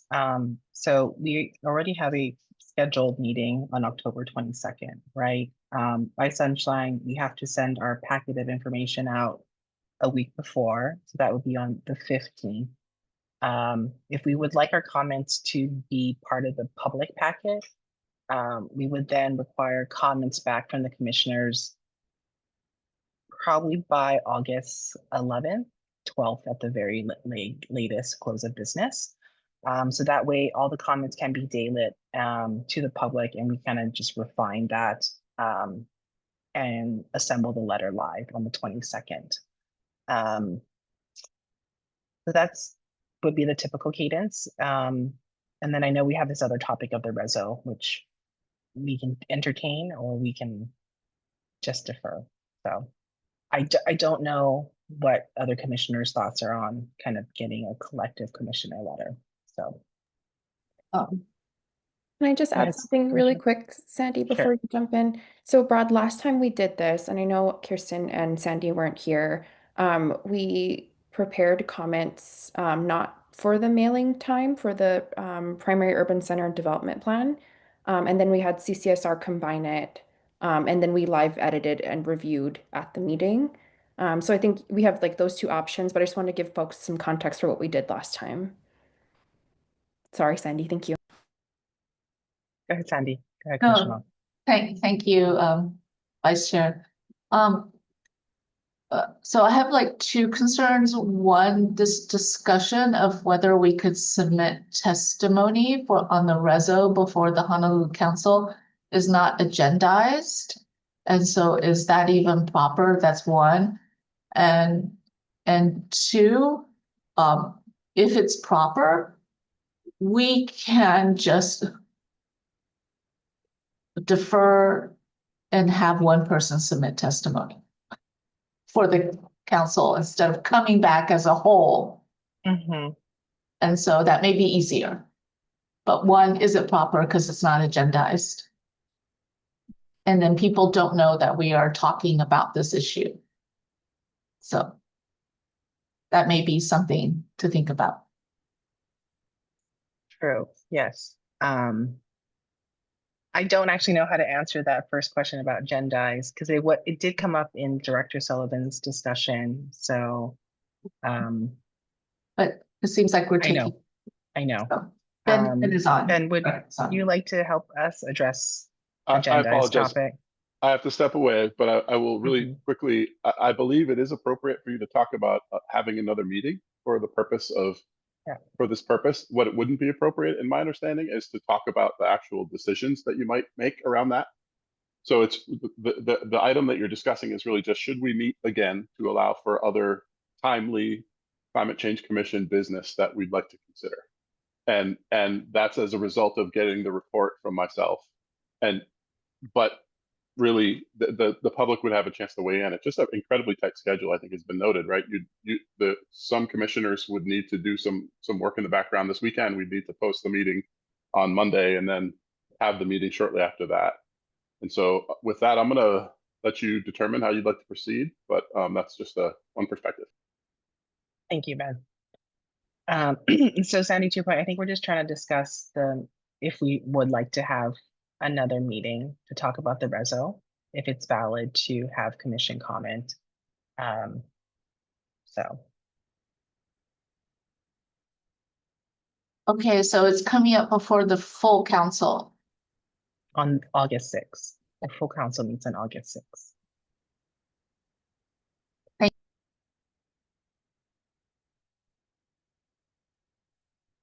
I guess the question, maybe a general question, is, do other commissioners feel that there's value of the commission submitting testimony in response to Reso 25-204, which is regarding the city's climate fund?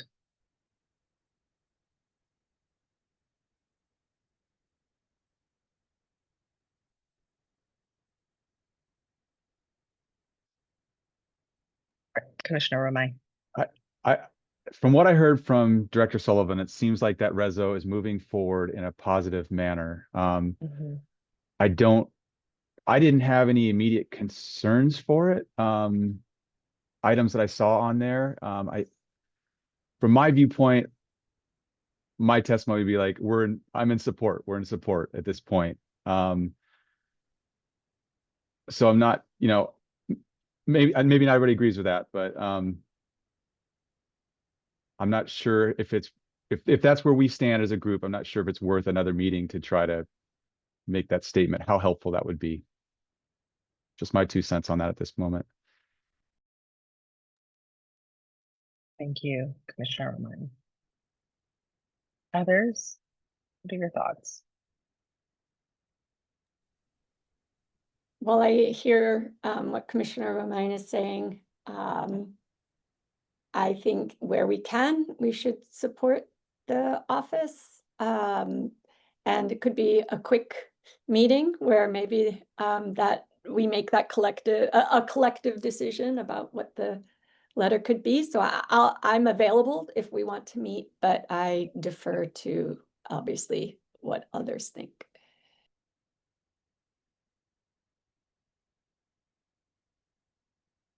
Commissioner Osuka. Okay, so I just want to logistics comment again. Yeah. So if we post an agenda for Monday, that would mean our meeting would be Monday, August 4th. And I just want to make sure folks are available for Monday, August 4th before we commit to meeting or not. Yeah. Thank you.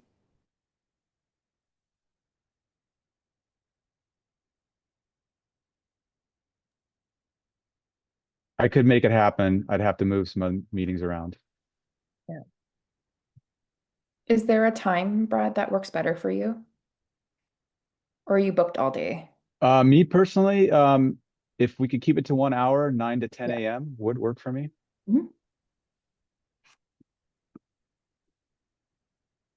That also works for me. I can make that work.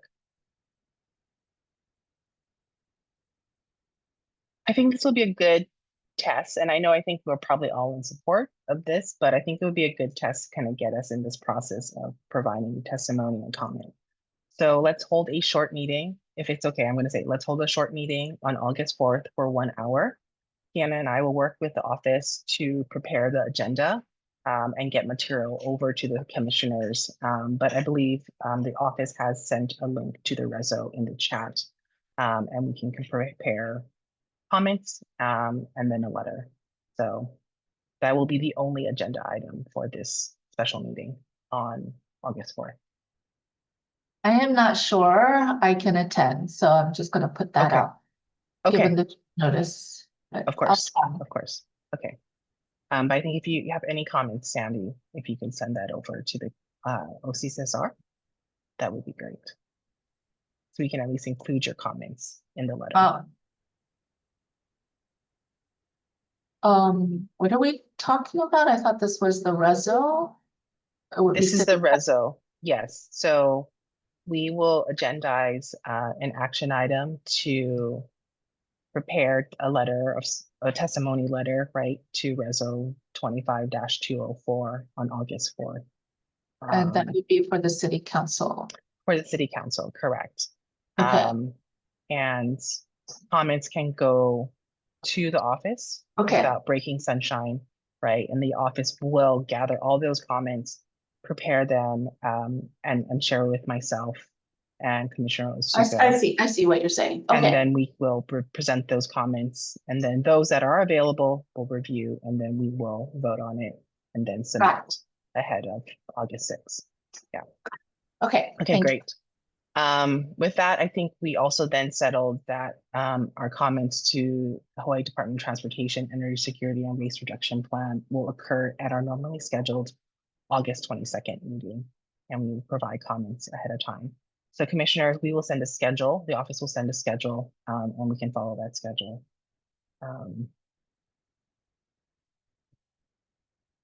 Great. Are there any comments from the public regarding our special meeting cadence or this process that we talked about for providing comments to DOT's plan?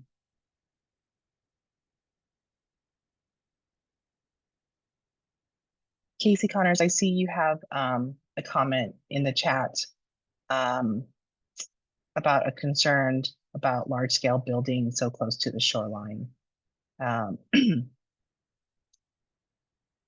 Is this something that you would like the commission to review with some of this lens in our comment letter?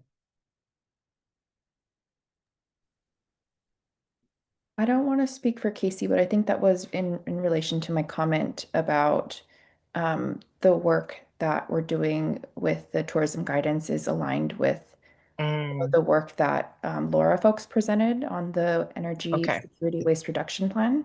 Okay. Yeah. All right. So Casey, if it's fine, we might table it. All right. A few other logistical things. So we are 2 minutes out to 11, but we have some important items we still want to discuss. Commissioners, what is your availability to hang out a bit longer? I think we probably need another half hour, to be very honest with you. We can try and do it within 20 minutes, but we may need another half hour. Just really quick, Melanie, the last major agenda item. Actually, we're also discussing meeting dates, but the last big one is Diane's going to help out. And I think we could go over it very quickly and then just ask folks to email Diane suggestions if we want to go through it faster. Okay. Yeah. All right. I think that's fine. So Commissioner Ma needs to leave at 11:30. So let's try and get through this in the next 20 minutes. Great. So we're going to move on to item number 8, which is a discussion on the climate change and tourism guidance document draft stakeholder list. Great. So Kirsten and I are leading this agenda item, and I wanted to introduce you folks to Diane Diona. She is a PhD student in oceanography at the University of Hawaii at Manoa. She was very graciously introduced to us by previous Commissioner Allegado to help with finishing up some of the work in the tourism guidance document. Kirsten and I have been asking her to help with a bunch of stuff, but one of the things we thought would be good to check in with you folks, well, we have Diane till the end of the month, so we wanted to consult with you folks on our stakeholder engagement list.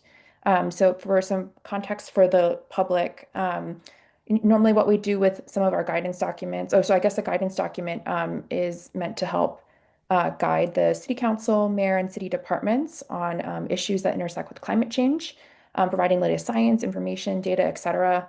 So what we normally do is we draft these documents to commissioners, and then we put it out for stakeholder engagement. And what we have done in the past is created a stakeholder list that we reach out. Anybody can comment, but we reach out very specifically to these folks, ask if they have any feedback, and then we work on incorporating the feedback from those stakeholders. So we wanted to present to you folks today a draft of the stakeholder list that Kirsten and I put together with the help of Diane. So Diane, can I have you share screen with the group and the public? And we just wanted your feedback. It can be via email.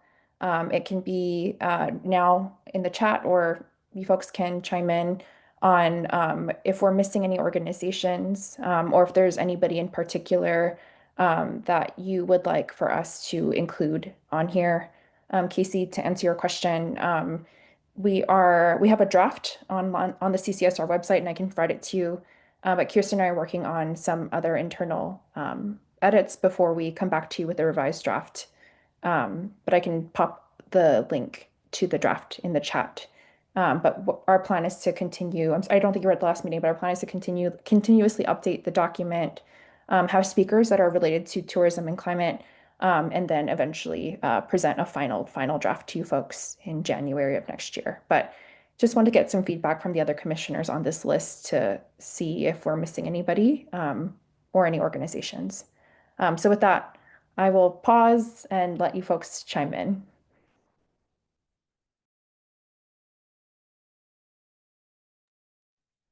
Thanks, Kiana. And maybe a quick question. I think the State Energy Office does things in the tourism space as well, correct? They work directly with hotels and whatnot. Have you guys reached out to them? I have Monique on this Okay. list. Okay. Monique is Maybe I didn't see was the Monique's name. decarb plan manager. Yeah. Oh, there's Monique. Okay. Great.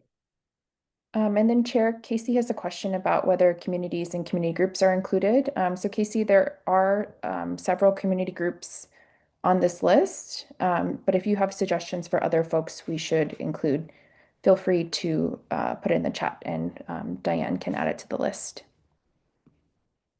And Diane has Diane has her email address in the chat also. So if folks don't have any specific ideas now, you can certainly email Diane. Commissioner Romine. I don't know if I saw the Waikiki Beach Improvement Special District Association on here. They may defer to Dolan Eversole, who I did see on there. But I think they're a key stakeholder.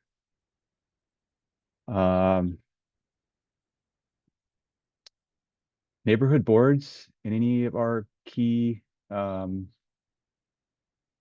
of tourism sector neighborhoods might be good to add to. But I do recognize that we want to capture feedback from more than just the tourism directly, focused neighborhoods also. So maybe broaden it even.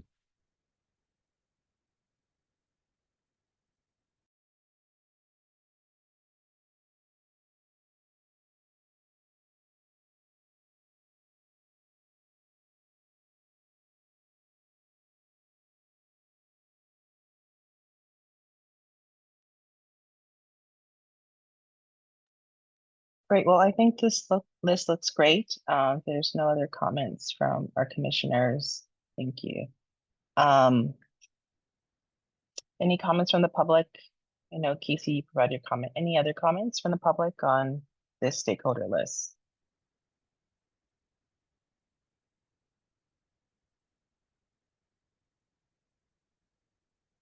Cross, any comments on Facebook Live? Chair, there is none. Okay, great. Hearing none, if it's okay, I'm going to close this agenda item. Thank you, Sandy. Hawaii Hotel Association. Kiana and Kirsten, maybe you guys can look into that. We're going to move on to agenda item number 9, which is a discussion on a possible climate change commission planning workshop. So this is something that I've kind of requested to the office and to the commission. I saw a lot of value in us meeting in person in May, and I thought it'd be valuable to have us meet in person again sometime soon. I'm actually optically thinking our September meeting.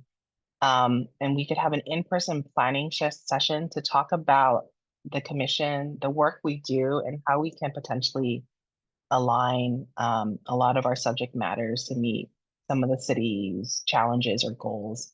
And I think that's why Director Sullivan prompted us in this meeting. We have been talking to the office about their needs and optically what they see. But I feel sometimes in a virtual meeting, we lose that sort of natural discussion that happens. And so this is what I'm prompting is an in-person meeting. Optically, what I'm also thinking, so we can better know one another and some of our visions for the city or some of the challenges that we see, is that each commissioner could present no more than 5 minutes, kind of a topic, their subject matter expertise that relates to the work that the city does, relates to climate change, mitigation, adaptation. So this is what I'm thinking, but I want to kind of open the floor and hear what other commissioners are thinking as well.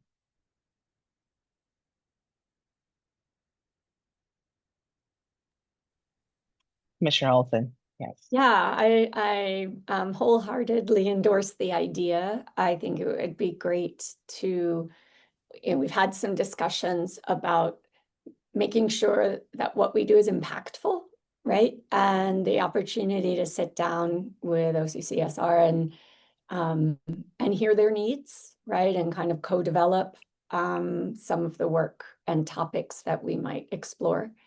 I think it's probably deserving of at least a couple of hours. So if we're an in-person workshop, I hope we can make the time for that a rich discussion. So Thank you, Commissioner Olson.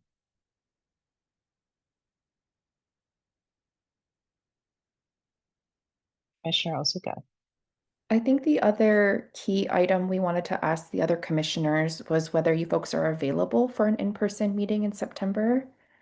So our meeting in September is on the 26th from 9 to 11. And I know folks can virtually attend, that we've took a poll via Cross, but are folks going to be on island, I think was the other key item we wanted to make sure of today. Yeah, so currently our meeting is scheduled for September 26th from like a 9 to 11 o'clock slot. We probably may need to add a few more hours to that, which will impact the logistics, and we have been looking at logistics of this. Sandy, I know you put a comment, will this be sunshine? So my thought is we have an August meeting coming up, is that we have an agendized topic, which we talk about potential topics, right, that we would potentially discuss at our in-person meeting, so that it's available to the public so that the public can attend. The intent is that we still have opportunity for the public to participate in this planning workshop. We are looking for spaces that can have a hybrid opportunity. But again, I think since we are asking commissioners to be in person, I think we're also welcoming in person as well from the public.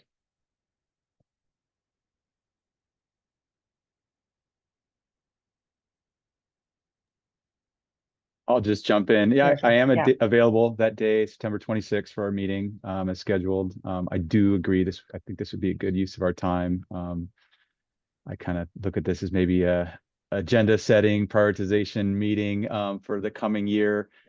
I'm wondering, Chair, how this relates to your timing. I can't remember when you came on as chair, how this would aid you and Vice Chair Otsuka kind of in priority setting, and when a new chair would be coming on and how that might help inform Yeah. their priorities too. Yeah. Excellent question, Brad. We had asked the office about chair timing, vice chair timing. There is no restriction on time. So if there is another commissioner that would like to be chair and vice chair, you're welcome to. But both Kiana and I are kind of, I think, at our near our 1-year term of being vice chair and chair. So, but we have the same thinking as you, Brad, is that this would help to plan the next coming year and the remainder of months. Because it's just sort of taken time for us to kind of get the full commission back together, right? And I think just with sort of the cadences of our meeting and the structure, I do wholeheartedly think we need an in-person meeting to really kind of flesh some of these things out. So yeah, we don't have a particular cadence. So if there is a desire to have another chair or vice chair, I speak for myself. I don't speak for Kiana. We welcome that as well. So yeah. Okay, so if I'm hearing that we are okay, I think we're all generally in agreement of having an in-person meeting. It appears that we are all still available on September 26th to do this. We will do it from, I think, we might want to extend another hour. So 9 to 12, if people are available. It gives us 3 solid hours. If not, we can try and keep it to 9 to 11. But our August meeting, we will agendize a discussion of the agenda for this in-person planning meeting. So bring your ideas, and we can talk about the specifics of the timeline of this meeting. And then if that additional hour would be necessary. Thoughts? Oh, you'll be out of country. Okay. Okay. All right. Not a problem.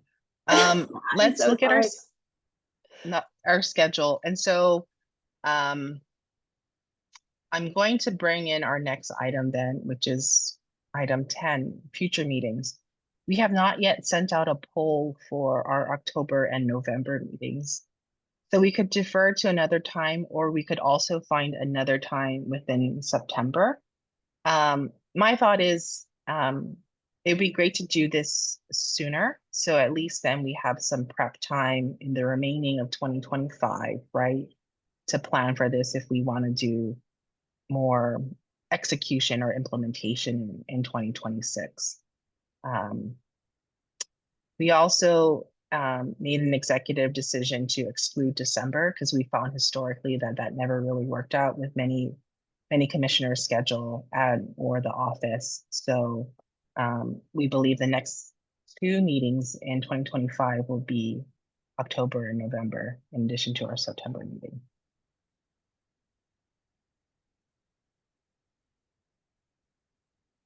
So if we want, we could look at calendar dates for additional September meetings. Or what I could do is I could give the office some dates for both October and November, and we could plan for an in-person there. What do commissioners prefer? Chair, maybe you suggested this. Should we also repoll for September dates then? Yeah. At that time? Yeah. Okay. Yeah. That sounds good. Yeah.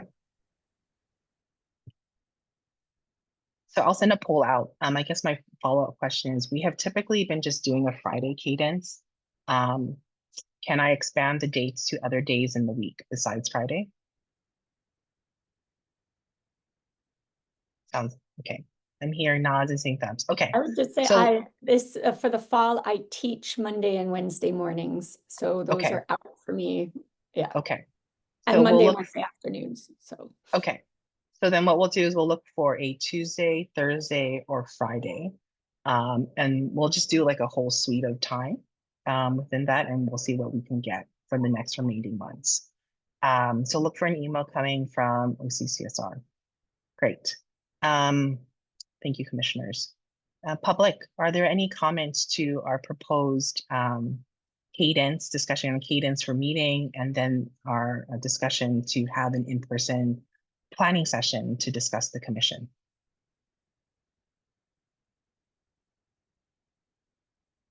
Cross, do we have anything online? No, Chair, we don't. Okay, great. So seeing and hearing none, I'm going to move on to item number 11. Communications and correspondence from the public. We did not receive anything in advance. So I'm going to say we have none. And if there are any comments from the public, we can address them in item 12. Public input for matters not on the agenda. Anything from those remaining in our virtual room or online at Facebook?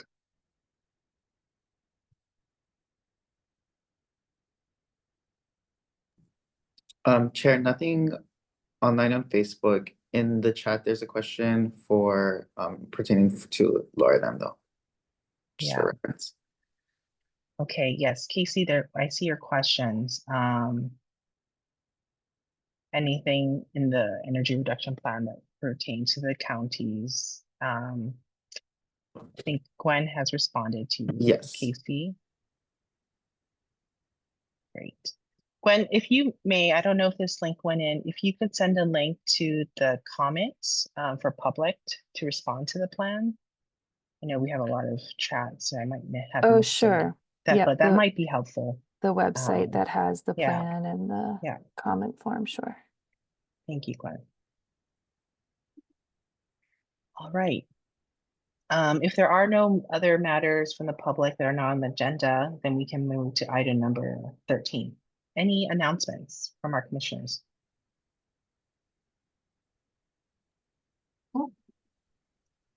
Kiana? Oh, Sandy can go first. Sorry. Oh, She Sandy, was go the ahead. Go hand.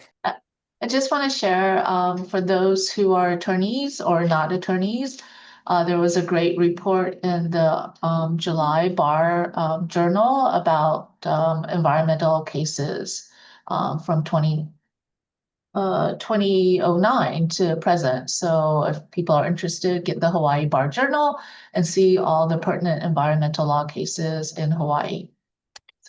Or I could share. So, thank you. Thank you, Commissioner Ma. Actually, if you could share a link to that, I think that would be really useful. I could scan and give it to Cross and okay. share it that way. I don't think it's public. Oh, they don't do a digital. Yeah, but I'm happy to share that way. I'll do that. Okay, great. Thank you, Commissioner Ma. Commissioner Osuka? This is just my monthly reminder about the state electric bike and electric moped rebate. So I'll pop the link into the chat with more information, but please take advantage of it. Commissioner Roman. Thank you, Chair. I was part of a presentation to the State Climate Change Commission last week on an effort coming together to update the state sea level rise vulnerability and adaptation report. By statute, there's a directive for the state to update that report. The 2017 was the original report. 2022, there was an interim 5-year update. By statute, a 10-year update would be due December 2027. Assuming I can get Leah Laramie's blessing, okay, maybe that's a future agenda item I'd be happy to present, and maybe Leah would want to join on that about the state's effort coming together to update that against a state report. But it's kind of an organic process for pulling together, looking for contributions from all the agencies that will want to contribute in county and state across the board. So just a future agenda item potentially, and may relate back to our ongoing discussions about updating the Commission Sea Level Rise guidance. And there is a recording of that. That was Wednesday, July 16th, State Climate Commission meeting. If folks want to see that updated, the recording should be available soon if it's not already. Great. Thank you, Brad. I think that would be very, very useful, especially very timely with the discussions that we're hoping to have with the city on our sea level rise and design plan evaluations. So yeah, maybe talk to Lorelei and get that on the docket. So I saw that Gwen also added the link to provide comments to the DOT energy plan. So we have that there. If there are no announcements from the other commissioners, just look out for emails from the office. We will be sending information on meeting date polls and then information for comments to the reso, and then for the DOT plan. And then we look forward to seeing everyone on the 4th of August. Great. Well, thank you, everyone. I'm going to call the meeting to adjourn at 11:20. Thank you, Chair. That was a big agenda. Thanks for was, coordinating it us was. and getting us through Thank it. you. Yeah, thanks all. Have a good weekend. Thanks, Talk to you later. everybody. Thank you, Aloha. CCSR staff. Thanks, guys.